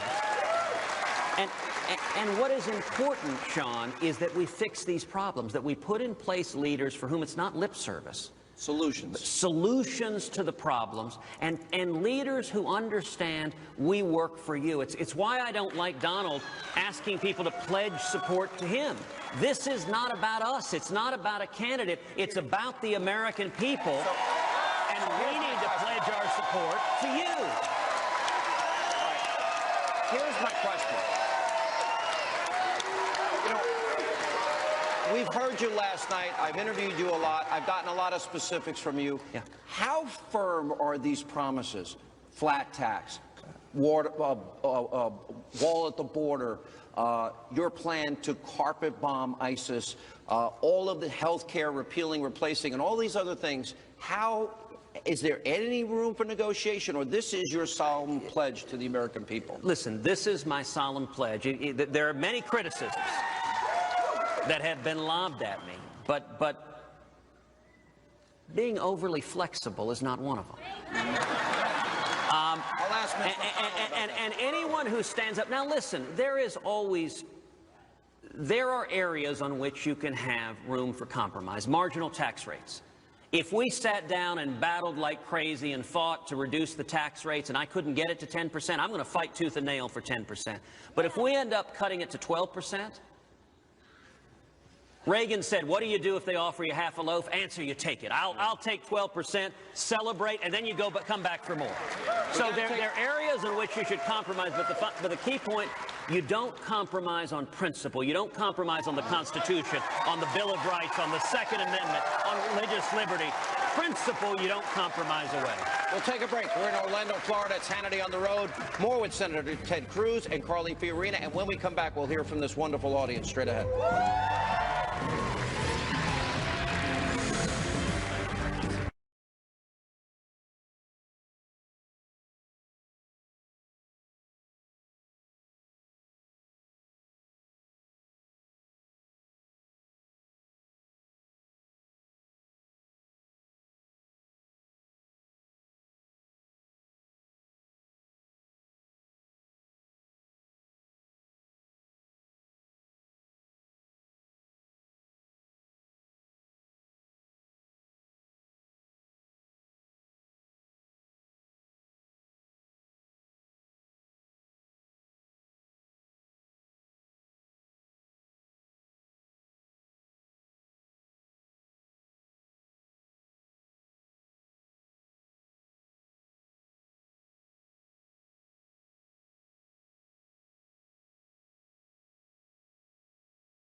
Welcome back to Hannity on the Road. We are in Orlando, Florida, as we continue the 2016 Republican presidential candidate, Senator Ted Cruz, and Carly Fiorina, who has endorsed him.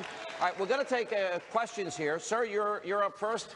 By the way, nice shorts. You should see how cold it is in New York. We're glad you're here. Welcome, Thank you. Welcome.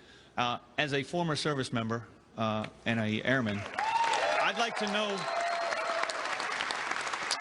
know what you plan on doing for VA health care. Yeah. Well, sir, let me start by saying thank you for serving this country. Thank you for stepping forward. What's happened with the VA has been an absolute disgrace. And two things are going to change if I'm elected president. Number one, there's going to be accountability. Anyone who has wrongfully denied care, anyone who has kept bogus books, anyone who has lied, if you wrongfully denied care to veterans, you'll be dismissed. And if you've broken the law, you will be prosecuted. All right, but the second change that I think is critically important is that veterans should have the right to choose your own doctor. And that's the fundamental change that, listen, if you want to go to the VA hospital, that's your right. You've earned that right. But if you want to go to the cardiologist at the local Catholic hospital down the street, you should have the right to do that. If you work at Walmart or you work at Disney, you have the right to go to that hospital. Why should we treat our veterans worse than workers in the private sector? That doesn't make any sense. Let me thank you, sir, for your service. God bless you. Thank you. Let me ask this question. Speaking of criminal referrals, anybody in mind? Yeah. Let's say that the FBI makes a criminal referral to the Justice Department and it is ignored, and you become president, statute of limitations is not passed. Would you aggressively go after Hillary Clinton if the FBI believes she committed felonies? Absolutely yes.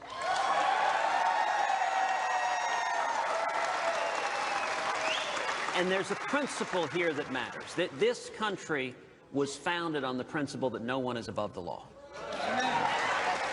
And whether it is the Clintons or whether it is some in the Republican Party who think they're above the law, that the law doesn't apply to them, that's not how it works. We are a nation under God and under the Constitution, and the law needs to apply fairly to everyone.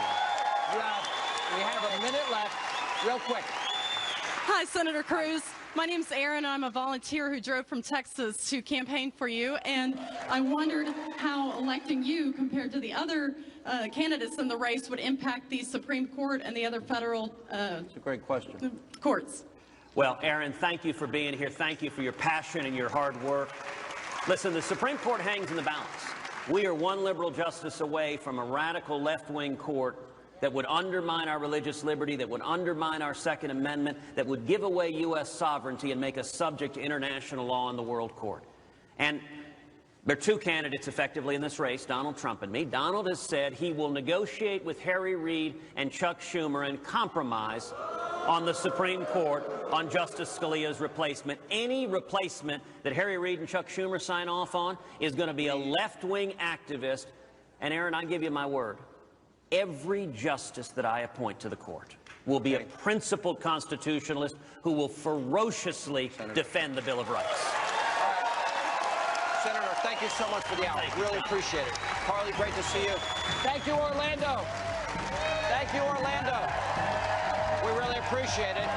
Unfortunately for all of you back home, that's all the time we have tonight from beautiful Orlando, Florida. We're having a magical time. And don't forget, Florida will be voting, Ohio will be voting, Missouri will be voting, Illinois will be voting, and we'll be following it all right here on the Fox News Channel. And Hannity, thanks for being with us. We'll see you back here on Monday. Super Tuesday 2. We're going to win. Let's be prepared all the way to the nomination. We want our freedom back. We have a real plan. The fight goes on. The fight for the nominations could all come down to this. America is ready to make its choice. A special America's Election Headquarters, March 15th.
Encouraging violence is wrong, and that's why I've called it out. Donald Trump as president, I believe, would be a disaster.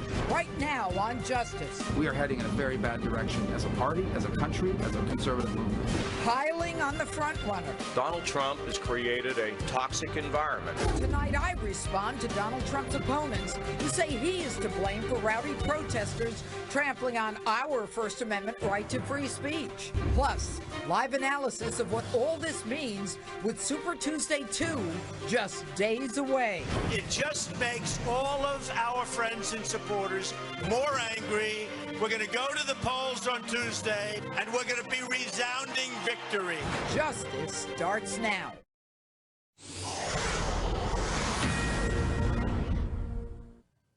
Breaking tonight, the polls for convention voters in Washington, D.C. have just closed as Donald Trump holds another rally marred by protesters, this time in Kansas City. Hello and welcome to Justice. I'm Judge Janine Pirro. Thanks for being with us tonight. And to my open, since when, if you state an opinion, are you responsible for someone else's reaction? Since when, if you verbally lean right, are you responsible for the left's physical reaction? Since when do you have the right to interrupt my First Amendment right to listen to a candidate for the highest office in the land? This is America, not the Soviet Union. This is America. You cannot prevent me from speaking or listening. You cannot censor speech. Free speech is guaranteed. It's why our founding fathers made it their very first amendment to the law of the land. It's what distinguishes us from communist countries and totalitarian regimes. It's why people risk their lives to come here. Your free speech, however, is not more important than mine. Your free speech, if it differs from mine, doesn't mean that you're right and I'm wrong, and therefore I must be silenced. But that is exactly what the left tried to do in Chicago last night, and again moments ago in Kansas City to more than 25,000 who came to hear Donald Trump. Some supporters, some undecided, some simply curious, others abject anarchists yelling, "Bernie, Bernie," and responding to activist calls at #ShutItDown. Now, MoveOn.org organized and reportedly paid protesters to disrupt the Trump event.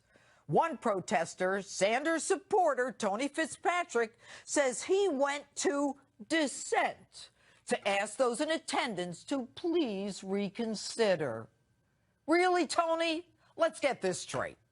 Tens of thousands of people waiting in line for hours, stretching city blocks, and you take it upon yourself to have a discourse on the benefits of a leftist, socialist, almost communist candidate? And pray tell us, Tony, who were you going to pick to have this discourse with? Now, you have the right to protest. Of course you do. If you want to dissent, dissent. Consider a blog, a tweet. Hell, put a sign on your front lawn. How about you just vote for someone else? But in a civilized society, you do not have the right to interrupt or censor political speech. Let us listen and make our own decisions.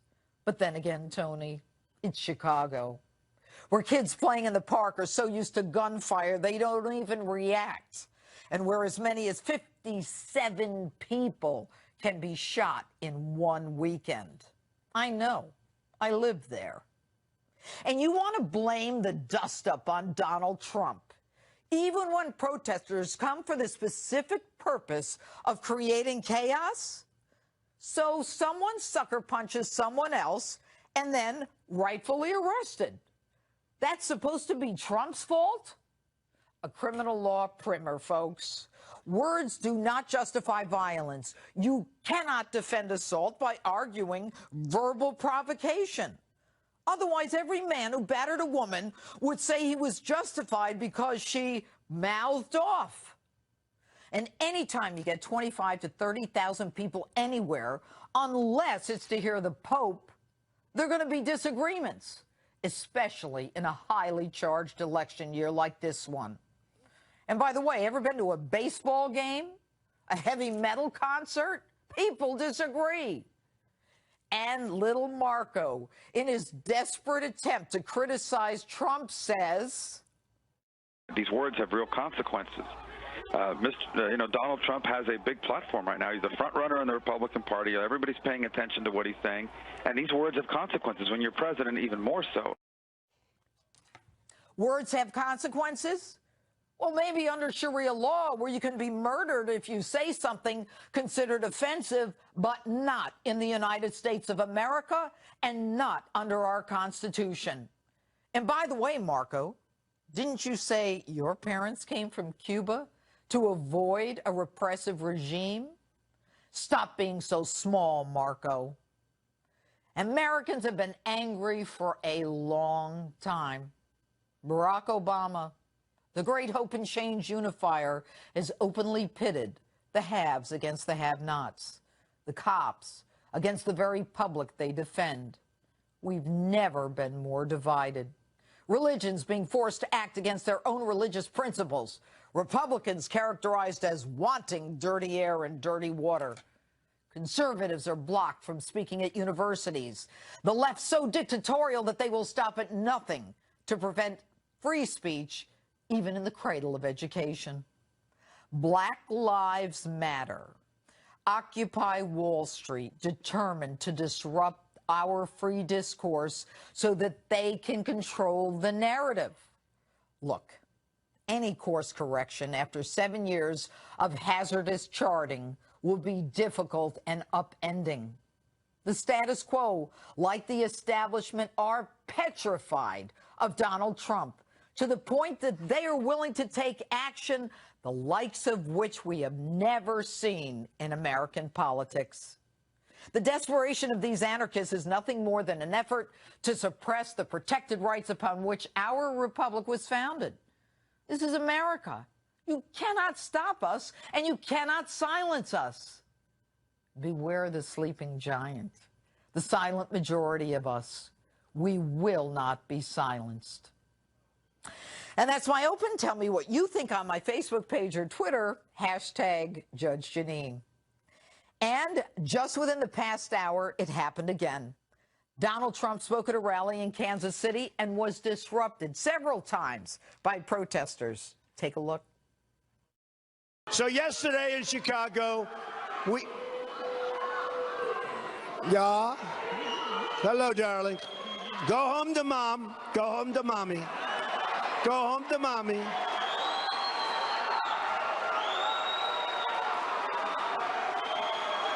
Look at those cameras, the way they bend around. They'll do anything for a shot. That's why I love the protesters. The only way we find out how many people are in these places is through the protesters. So I love our protesters. And we don't want to hurt the protesters, please. We don't want to hurt the protesters. Joining me now by phone, Donald Trump's son, Eric, an executive vice president at the Trump Organization. Good evening, Eric. Judge, it's great being with you as always.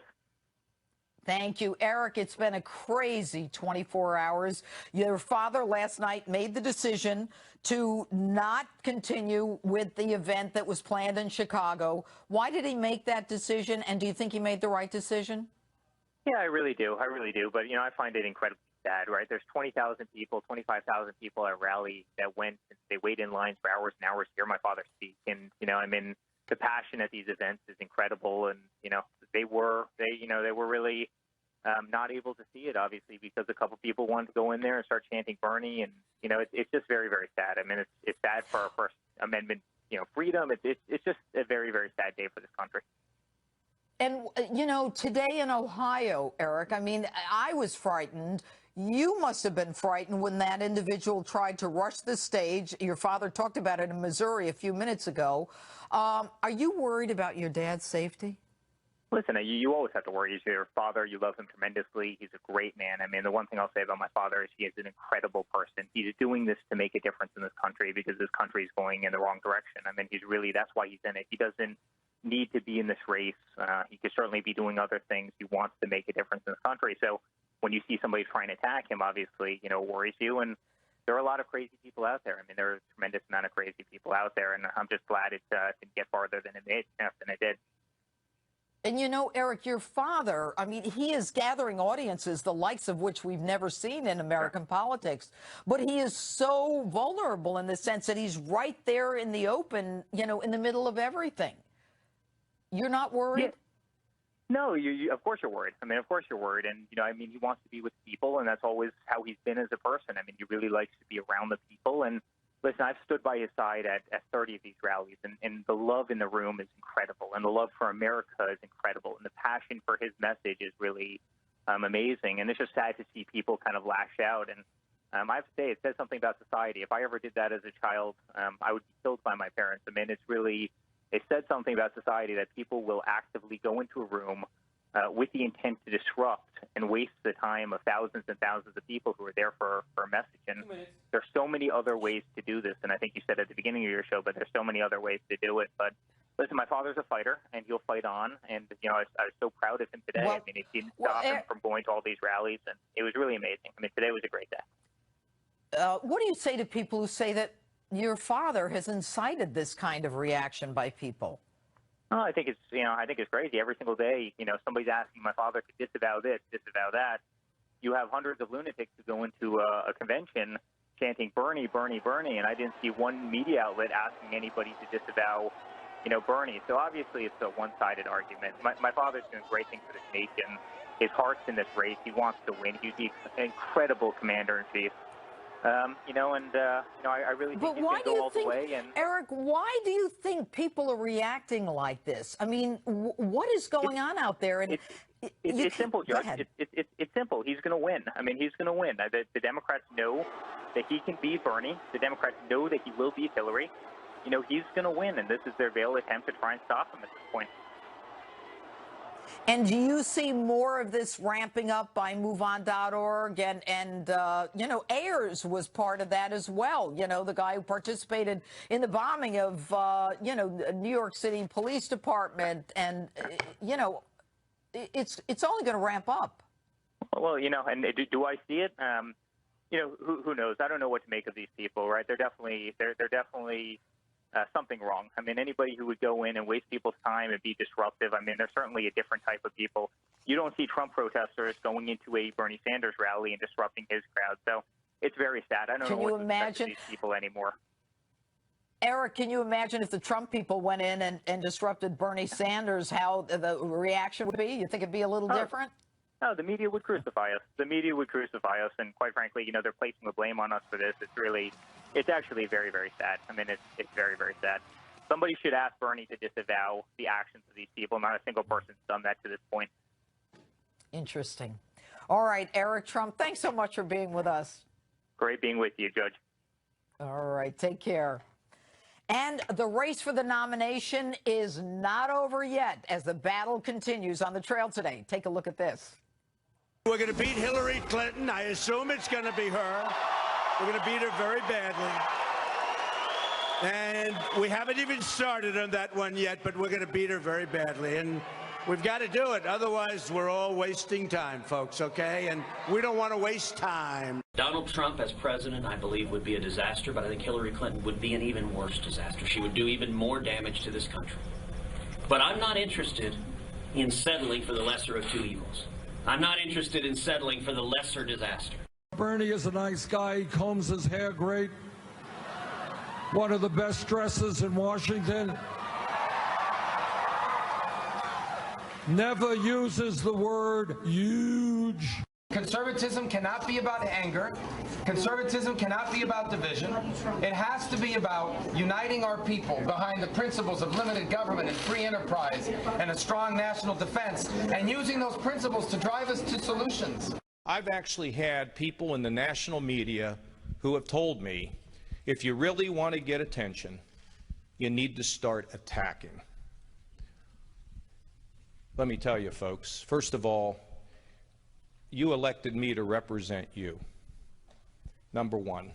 Number two, I will not take the low road to the highest office in the land to be elected to anything.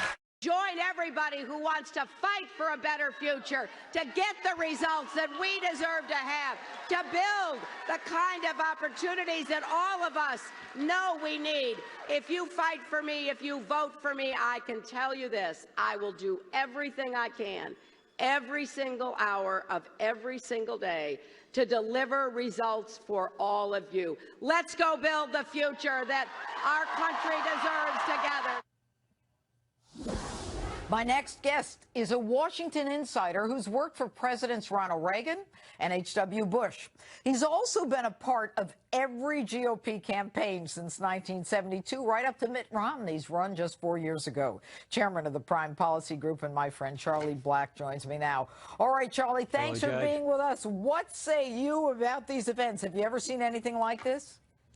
Well, it's very unusual, but I've never really seen anything like the Trump candidacy and the reaction it's gotten. But listen, Donald Trump has been over the top in some of his rhetoric about minorities and sort of egging on the protesters.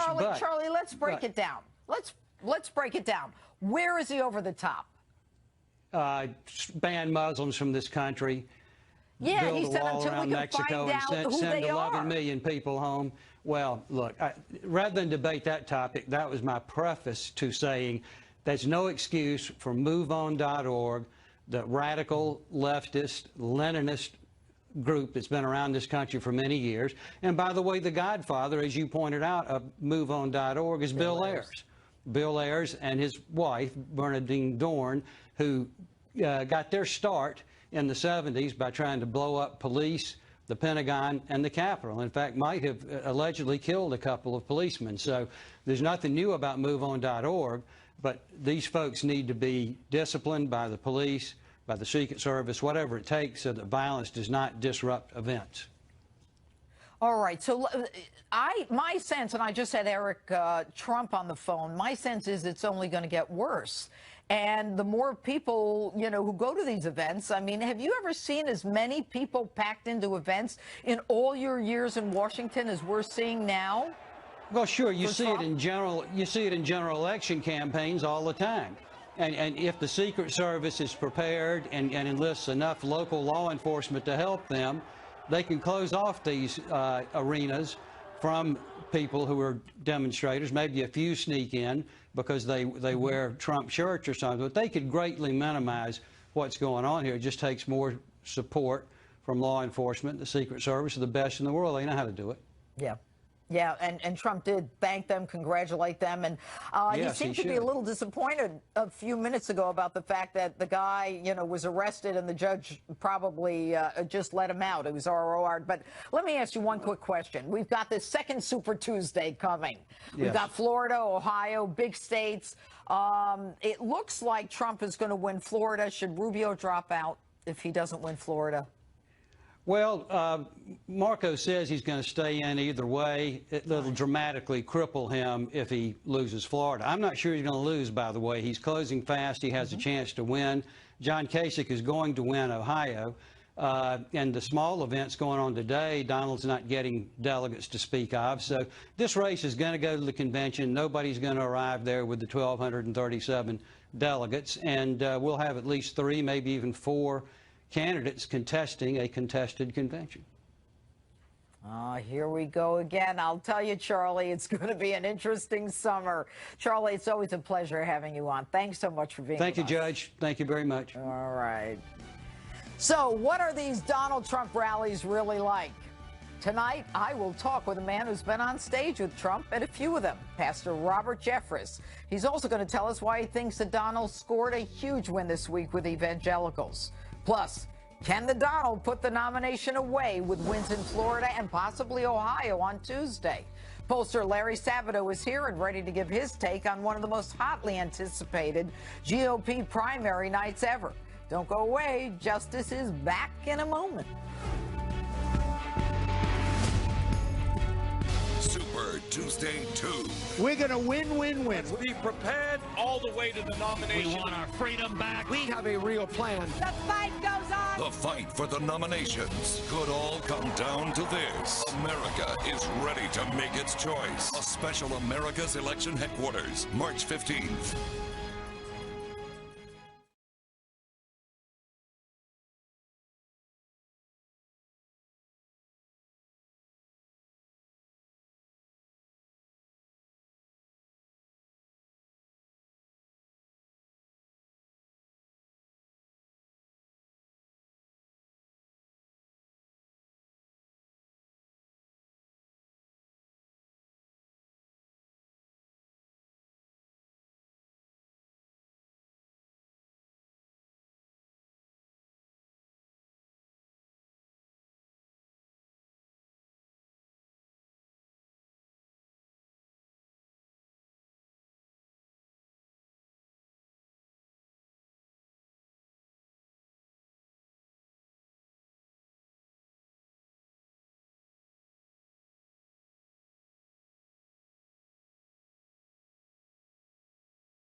Breaking tonight, the countdown is on to Super Tuesday 2, and the stakes couldn't be higher.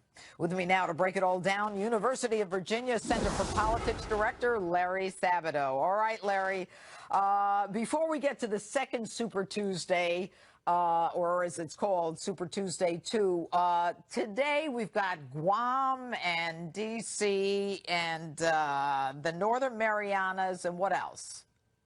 Wyoming. Well, that's it. And the Northern Marianas are Democrats. The Guam and D.C. are Republican caucuses and conventions. And D.C. has 19 delegates. 16 of them will be apportioned on the results of this convention that we should get returns on tonight. And Guam has 9. And look, we're in a situation, Judge, where every delegate may matter.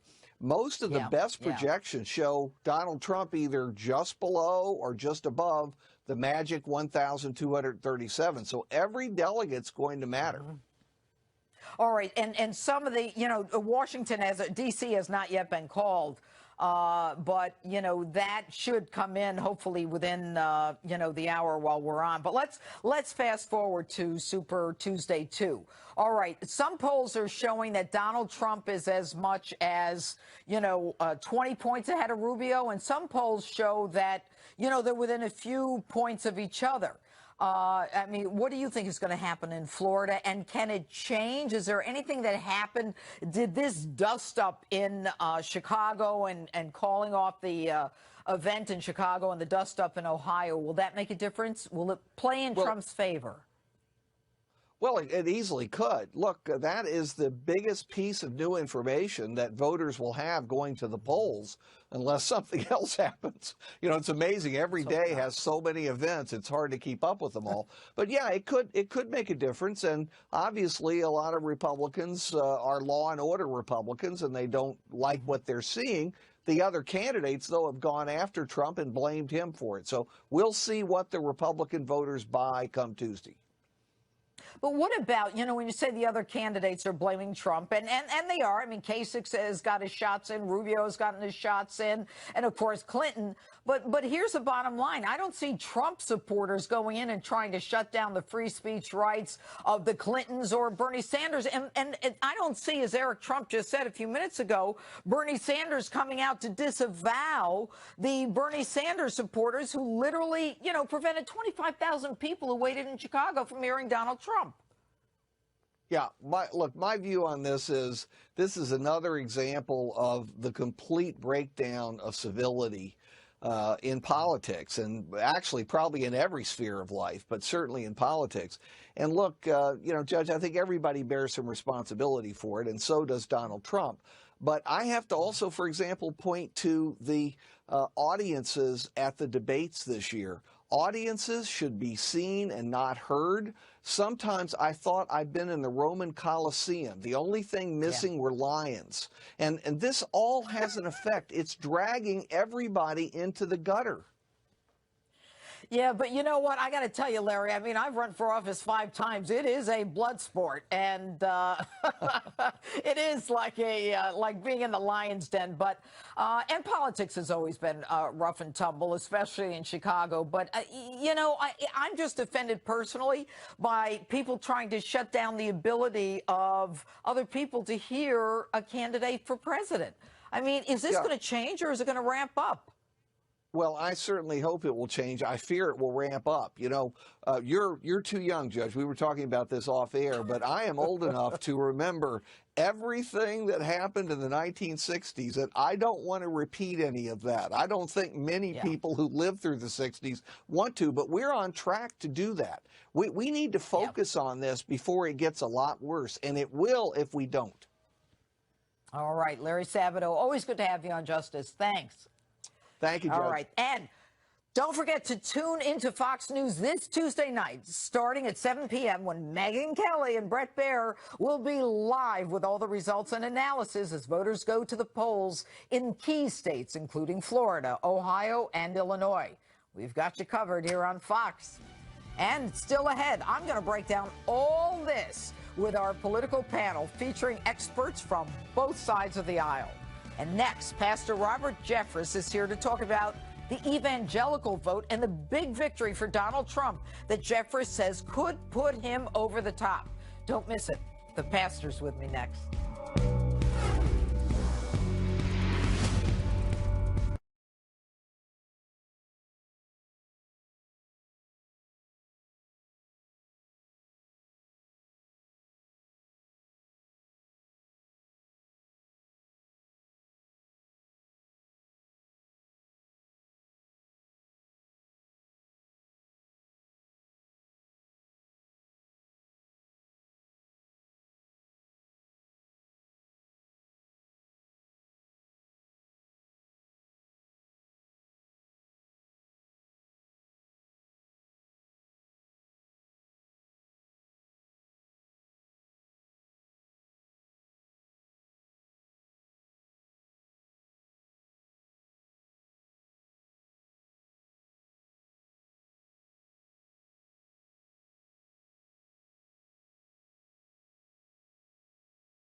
Live from America's News headquarters. Good evening, everyone. I'm Julie Banderas. ISIS launching 2 chemical attacks in northern Iraq today, killing a 3-year-old girl. According to Iraqi officials, some 600 people were hurt and hundreds of others were forced to flee.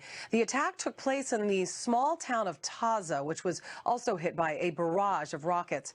Iraq's prime minister vowing revenge on the terror group. He says the militants will, quote, pay dearly. And a tugboat crashing into a barge on the Hudson River close to New York City. New York Governor Andrew Cuomo saying state police are using sonar to find the sunken boat, adding divers cannot swim down until it's located and deemed stable. One crew member was killed. 2 others are missing and presumed dead. The 90-foot boat crashed earlier this morning, spilling some 5,000 gallons of fuel. I'm Julie Banderas. Now back to Justice with Judge Janine.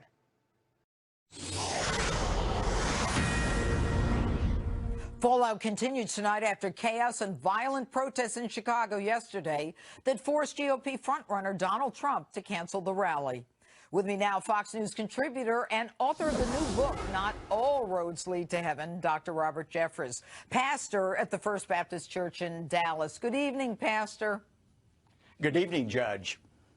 All right, Pastor, let me just quickly get your take on what's going on in American politics today as it relates to the person that you think so highly of, Donald Trump. Well, I think, first of all, I want to say a word about what's happening tonight in Donald Trump. I think, Judge, we're seeing the hypocrisy of liberalism on display. You know, the people who cry loudest for tolerance are usually the most intolerant people when it comes to beliefs they disagree with. And liberals are always first in line to try to restrict the First Amendment rights of others. And I want to say a word about these other spineless GOP candidates. You know, instead of exploiting this situation to try to prop up their failing campaigns, what they ought to be doing is standing up and saying, you know, we may not agree with everything Trump says, we may not even like the way he says it, but we are standing in solidarity with his First Amendment rights. They won't do that because they're too weak to do that, which is why they're losing. Judge, the same people who want to restrict political speech they find offensive also want to restrict religious speech they find offensive, which should be a great concern to people of all faiths. Well, and you know, Pastor, the whole concept of trying to shut down someone who is giving a message as if, you know, they have the right to do that is just stunning to me. But let's move on. Let's talk about Donald Trump. I mean, you obviously, I know you can't endorse him because of the 501c3, but you think highly of him. And then I do. Ben Carson comes out. And, you know, very religious guy, someone that people like. He's soft-spoken. He's fair. He comes out and he supports Donald Trump. Now, Ted Cruz, isn't he supposed to be the guy that people and evangelicals like? And doesn't this point to some real problem that people have with Cruz? Well, first of all, Judge, I do think the Carson endorsement is a game changer. I mean, I think to have an intelligent, committed Christian like Ben Carson endorsing Trump gives cover to a lot of other evangelicals who would like to vote for him, but they don't want to feel like they're selling their soul to the devil to do so. And I think, Judge, you'll also find that it takes the wind out of the sails of some of these vitriolic, never-Trump people who are criticizing the HE double hockey stick out of me and other people for simply saying, you know, Donald Trump may not be the best choice for your child's Sunday school director, but he would be a great choice as president. And as far as Cruz goes, you know, I think what we're seeing right now is more than anything, Judge, people want an outsider. And Cruz, Rubio, Kasich, for all their talk of being outsiders, they're part of the political system. And I think this time around, people want somebody who doesn't look like, act like, or is a politician. All right, Dr. Robert Jeffress, thanks so much for being with us tonight. Thanks, Judge.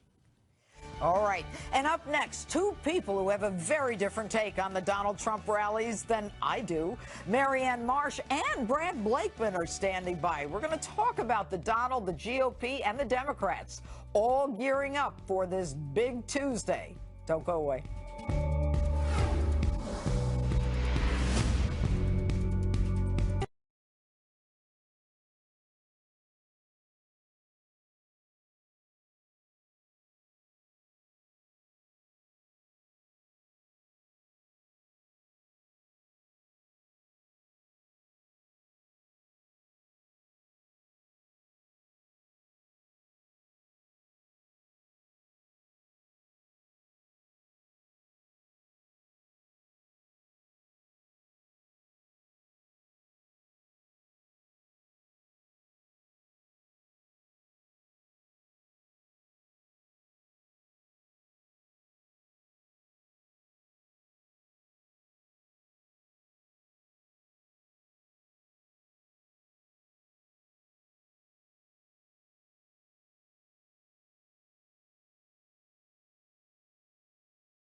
Fox News Channel on Sirius XM. Your favorite shows on Channel 114. Plus, every story, every 15 minutes. Fox News headlines 24/7. Channel 115.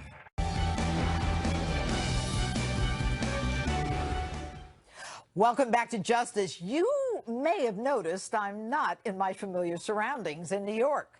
We are live in Los Angeles tonight where I'm on assignment. And guess what? It's light out, all you New Yorkers. It's California.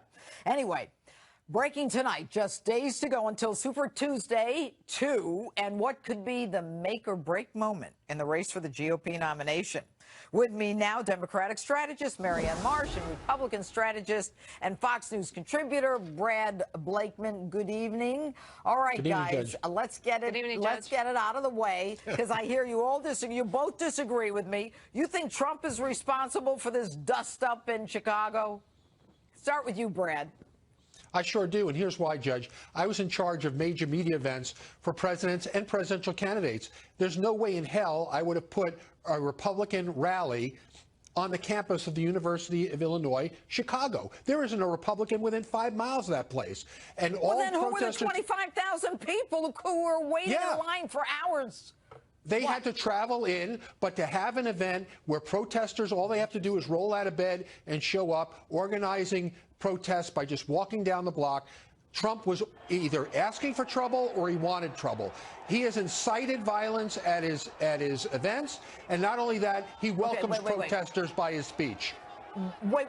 So what you're telling me, Brad, is because Trump chose the venue of Chicago, where I lived for almost 3 years, that he's at fault? What part of America isn't safe? Should we avoid Harlem? Should we avoid? I mean, that's crazy. Americans No, are it isn't Americans. crazy. No, when you're planning a political event, you plan it in places where you're going to have a good reception, and you're not going to have a good reception in the University of Illinois campus and the surrounding areas. You're just not going to do it. Marianne, I get it, Brad. Do you agree with him? I have a little different take. I think Trump and Sanders both have a dilemma here. Trump needs to tell his supporters to not engage in violence, and if they continue, his leadership will be called into question.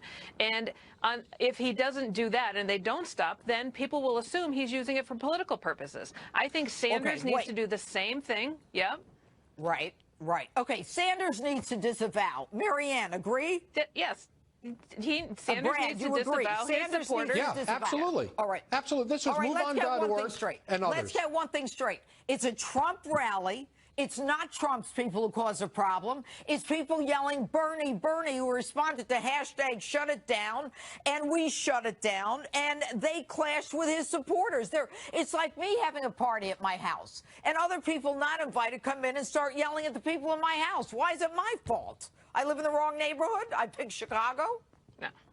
No, I think let me just say this. Go ahead, Brad. Trump has the responsibility to use speech that is not inciting people to violence, telling protesters they're welcome to come and protest because it's entertaining to him. He said things like this, and then putting a rally in a place that no Republican in their right mind would think of having a rally. It's a prescription for disaster. Have it in DuPage County. Have it in Schaumburg, where the Republicans don't have it in a place that is sure to have violence. I get the venue thing. All right, good. Let's move on. Marianne, who's going to win Tuesday in Florida? Let's start with Florida. Oh, Trump wins Florida, and that's all he needs to win. He doesn't need to win Ohio to end up with the 1,237 delegates that he needs to win the nomination. By my count, a conservative one, even without Ohio, he could come up with 1,236 by May 24th, and he could clean it up on June 7th, where you've got 3 more winner-take-all. So he's a nominee. I think he gets all the delegates he needs. I think it's wishful thinking on a lot of other people's parts to think he won't. Okay, Brad, I want to ask you this. Whether Marianne is right or wrong, I mean, Trump is in most polls, Fox poll, 20 points ahead, 23, I think, and other polls, single digits. But let's talk about the fact that you got Marco Rubio telling people in Ohio to vote for Kasich. I mean, how crazy is this? It's crazy. Look, Marco is likely to lose Florida. Kasich is likely to win Ohio. But that doesn't necessarily mean he's going to get the 1237 that's necessary, because if Kasich wins in Ohio, there are other states in the Northeast and in the Midwest that he's able, in my opinion, to pick up. So Trump is not going to waltz in. This is going to be a slog with 3 people in the race after Tuesday. And Marco, I think, after he loses Florida, is going to have to leave. Yeah, but well, Judge, no one can catch Trump. Nobody can catch Trump in delegates. No, I disagree. That's a fact. So it takes till May or June, but no one can overcome the advantage he has in elected delegates. Impossible. All right, let me ask you this, guys. Last night, okay, Donald Trump made a call. He said, I'm not gonna go there when, when there's a potential for violence and someone getting hurt. Then today he's in Ohio and some guy rushes the stage. Secret Service is up there within a few seconds. And then tonight he's in Missouri and, he was going to call in here, but he's on a plane now. I mean, who's got that kind of energy? I mean, the guy, I'm sure he was petrified today. I'm sure Melania, his wife, was concerned. This guy has more energy and more determination. Don't you think that right now he is as stronger than he's ever been, Brad? It may be so, but I think he needs to take down his rhetoric. You would have never seen Ronald Reagan, George Bush speak in the kind of inflammatory statements that he's made. So it's up to him as the leader and the person who's leading our party now in delegates to take it down a few notches. People need to calm down, both pro and anti-Trump, in order for him to continue without violence. Marianne, last word. Well, I think Trump actually had a really good debate the other night, and he would have been better off had this not happened. That said, this only helps him in the primary. It certainly helps him in closed Republican primaries with the base. I don't think it helps him in a general election. Interesting. All right, Marianne Marsh and Brad Blakeman, thanks for being with us tonight. Thank you, Judge. Thanks, Judge. All right, it's the commentary that blew up social media this week and has everyone talking. I'll show it to you next. Stay with us.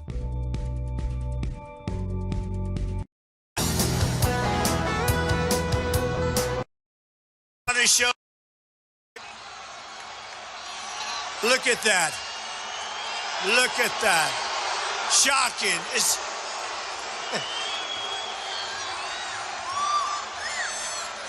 Do we love our protesters, right?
Sometimes my opening statements take on a life of their own.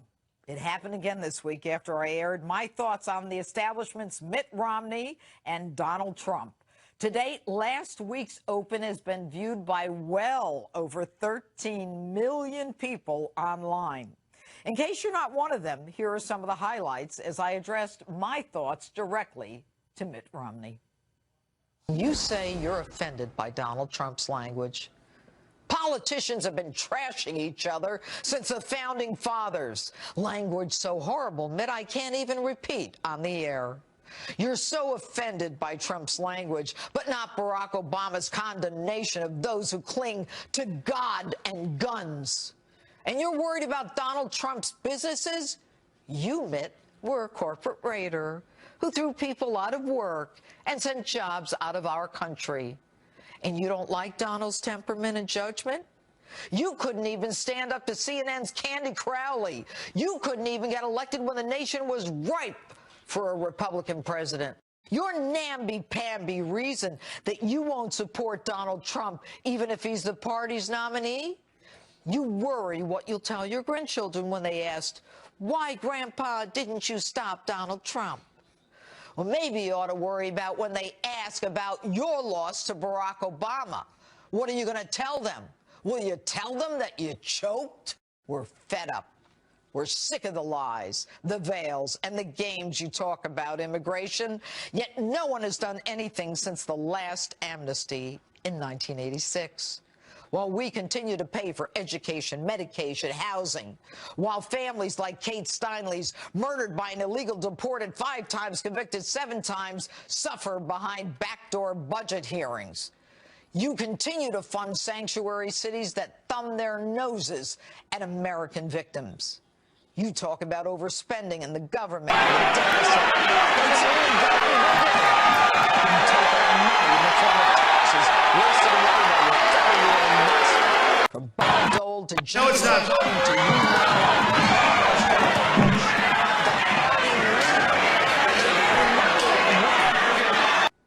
Don't be small, Mitt. Remember our history. Remember when we were fed up with a monarchy? Be careful. No, it's not.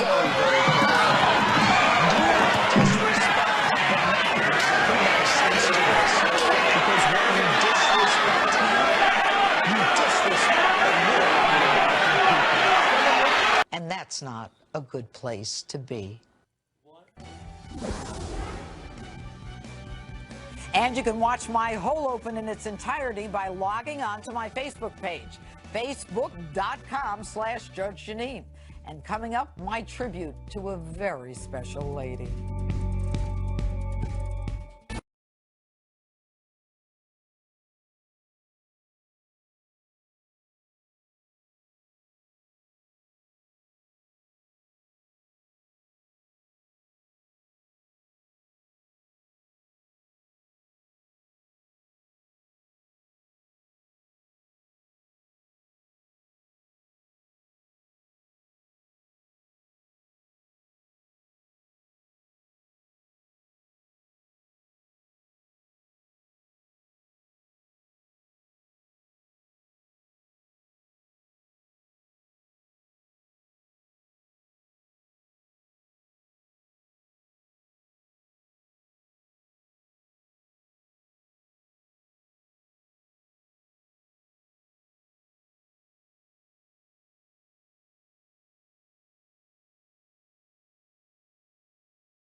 Wait a minute.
Before we leave you tonight, as the race for president gets uglier by the day, we were reminded this week of a simpler, less divisive time in American politics.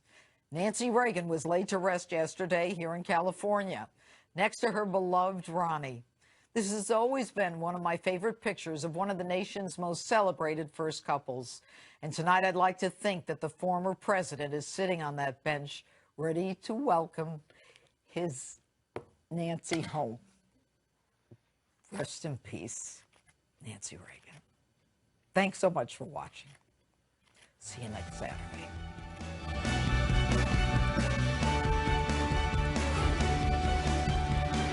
Hi, I'm Greg Gutfeld, or as I'm known in Japan, Greg Gutfeld. Yay! Here's what's coming up. Chicago protests Friday night. Shut down Trump rally. That ain't right. Note, for good exercise, try flying a kite. What happens now on the campaign trail? Will it get worse, or will cooler heads prevail? I don't know. And does Hillary have your trust to be president? Isn't it a must? My bicycle is starting to rust. I've missed you, America. Let's get started. I've got nude Twister at Hemmers in an hour.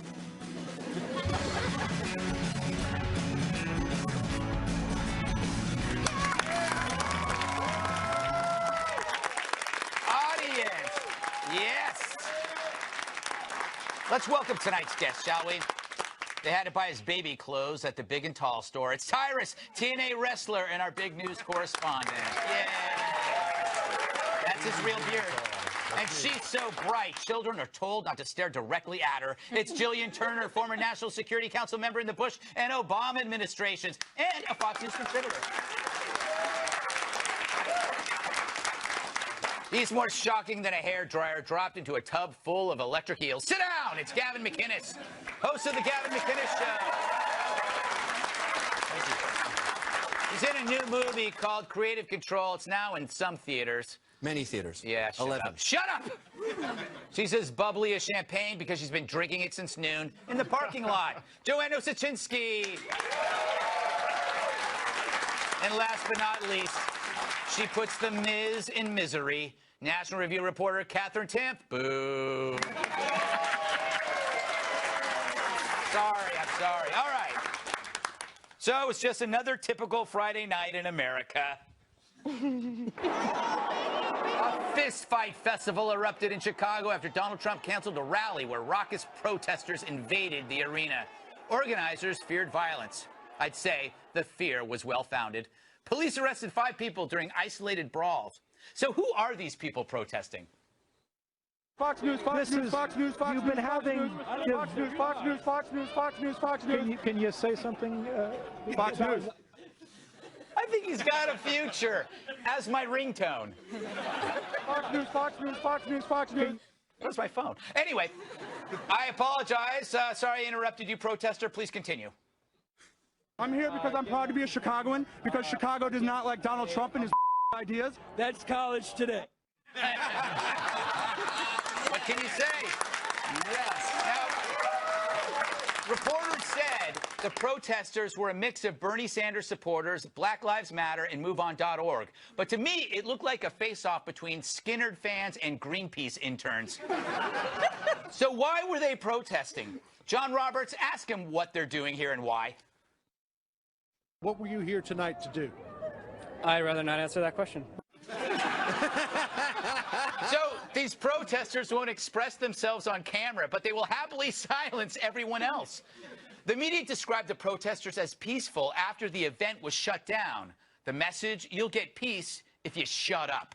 The left suppresses speech through disruption. Oh, they will preach dialogue unless it happens to involve you. But shouting "we won" after silencing others only says you're a wimp.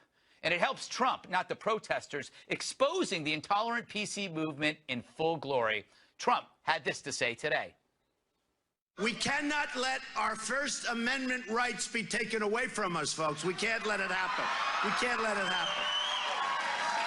We have a right to speak. I mean, we are law-abiding people. We're people that work very hard. We're people that have built this country and made this country great. And we're all together, and we want to get along with everybody. But when they have organized, professionally staged wise guys, we've got to fight back. We've got to fight back. You see how white his background was? Clearly a racist. His opponents say this. When you have a campaign that affirmatively encourages violence, you create an environment that only encourages this sort of nasty discourse. There are consequences to these words. There really are. Presidents and presidential candidates cannot just say anything they want. Frankly, Donald has created a very toxic environment. What was the question? Anyway, here are my thoughts. Yeah, I saw the fights at the rally over and over and over again. I saw more of this guy than I saw my family the entire year.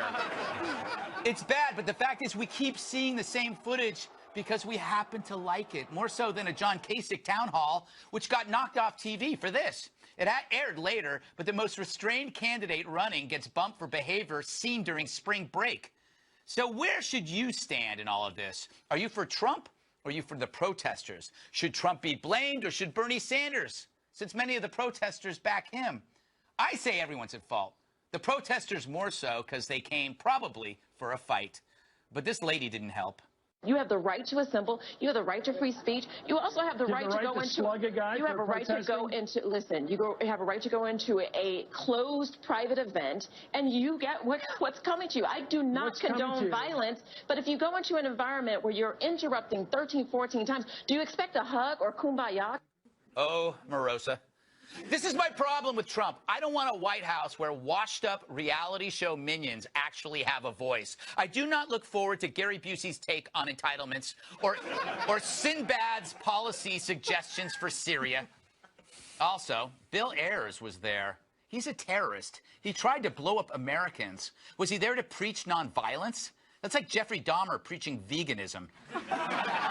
I go by the Bill Ayers rule. If he shows up to support a cause, you must embrace the opposite. After all, why do protesters who claim to despise hate seem, like Bill Ayers, to love violence? Because to them, they're good and we are evil. Finally, I wonder, did anyone see this coming?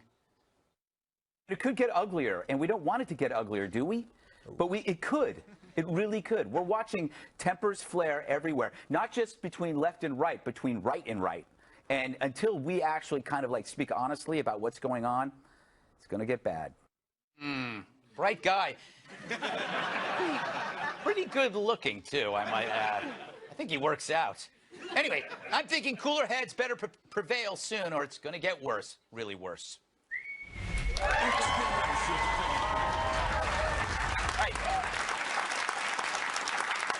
I want to start with you, Tyrus. Tyrus, you were a bouncer for Snoop.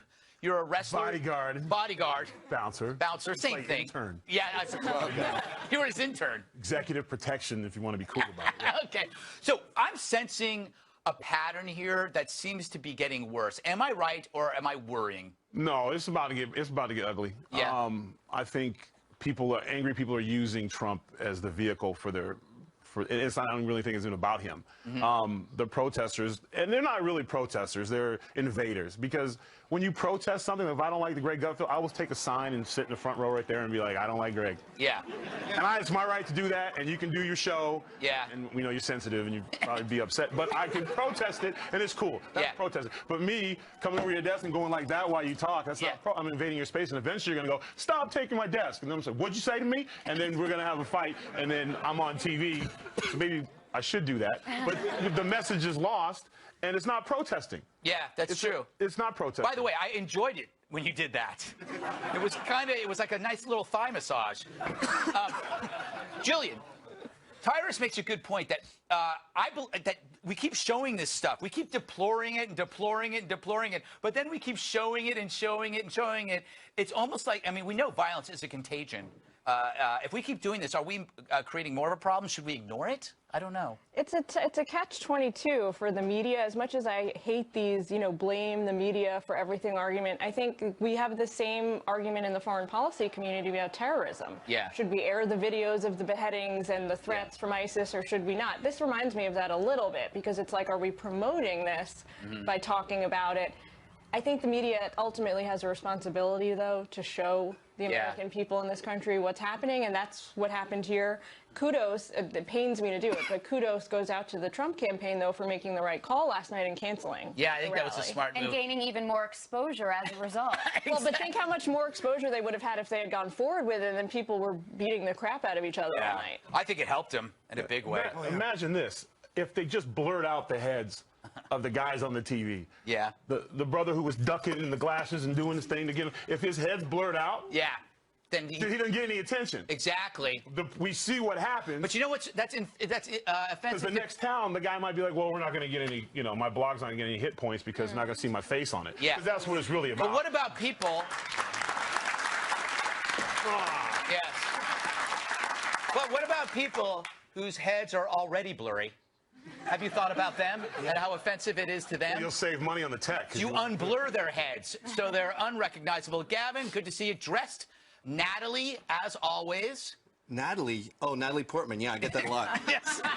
All right. Whenever there's a movement, there's extremists, right? Yeah. I can't be a hypocrite. I went after Occupy Wall Street all the time for the assaults and the molestations and things like that. I feel that I have to call that out when it happens, even in events that I might favor, correct? Correct. Well, these people are way bigger cretins than Occupy Wall Street. They had one defecator and a couple idiots, but this is full-on morons. Who are you talking about? The protesters. Oh, I wanted to be clear. Because I was what did the Trump people do? Look at the fights. It was all the protesters. Yeah. And even, I saw some idiot standing in front of the cops going like this with their hands up, going, in your face, pigs. Yeah. And you go, that's what we want, dummy. Like, you might as well eat a Big Mac in front of Ronald McDonald and go, nom, nom, nom. I'm eating a Big Mac. And he's like, yeah, I made that for you. That's what I want to see your hands. Joanne, let's bring up Omarosa. Okay. All right?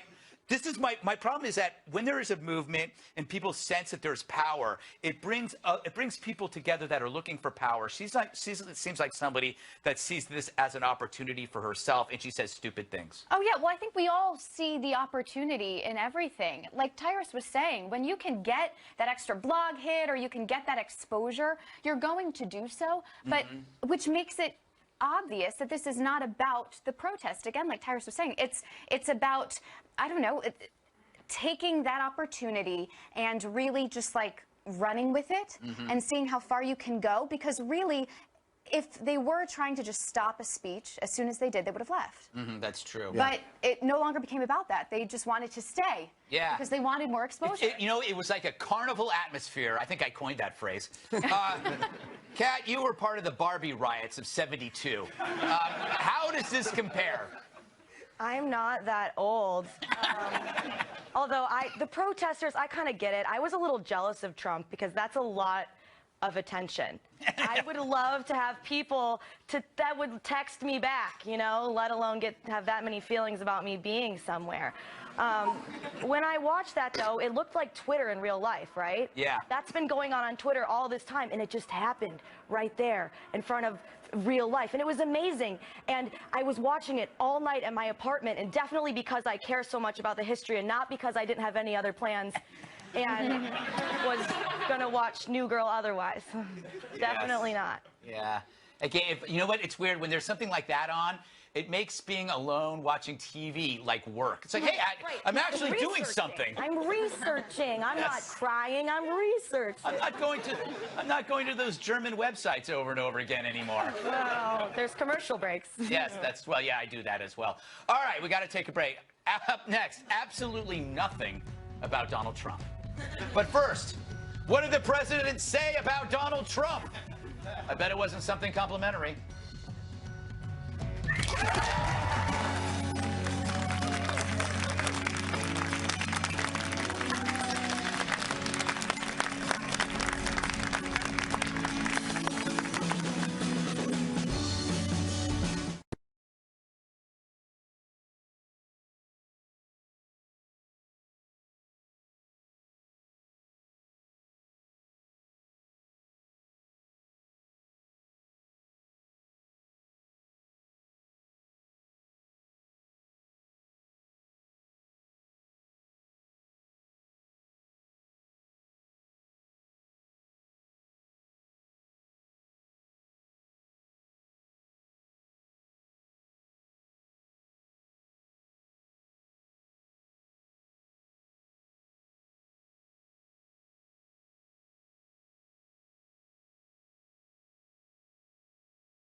He's not to blame for Trump's acclaim. On Thursday, President Obama, if that's his real name, laughed off the notion that he's responsible for the Republican crack-up. Instead, he took a shot at me. Many of the information outlets, social media, news outlets, talk radio, television stations have been feeding the Republican base for the last 7 years a notion that everything I do is to be opposed. No joke, it took him almost 6 hours to answer that question. Here's more. What you're seeing within the Republican Party is to some degree, all those efforts over a course of time, creating an environment where somebody like a Donald Trump can thrive. And you thought Ben Carson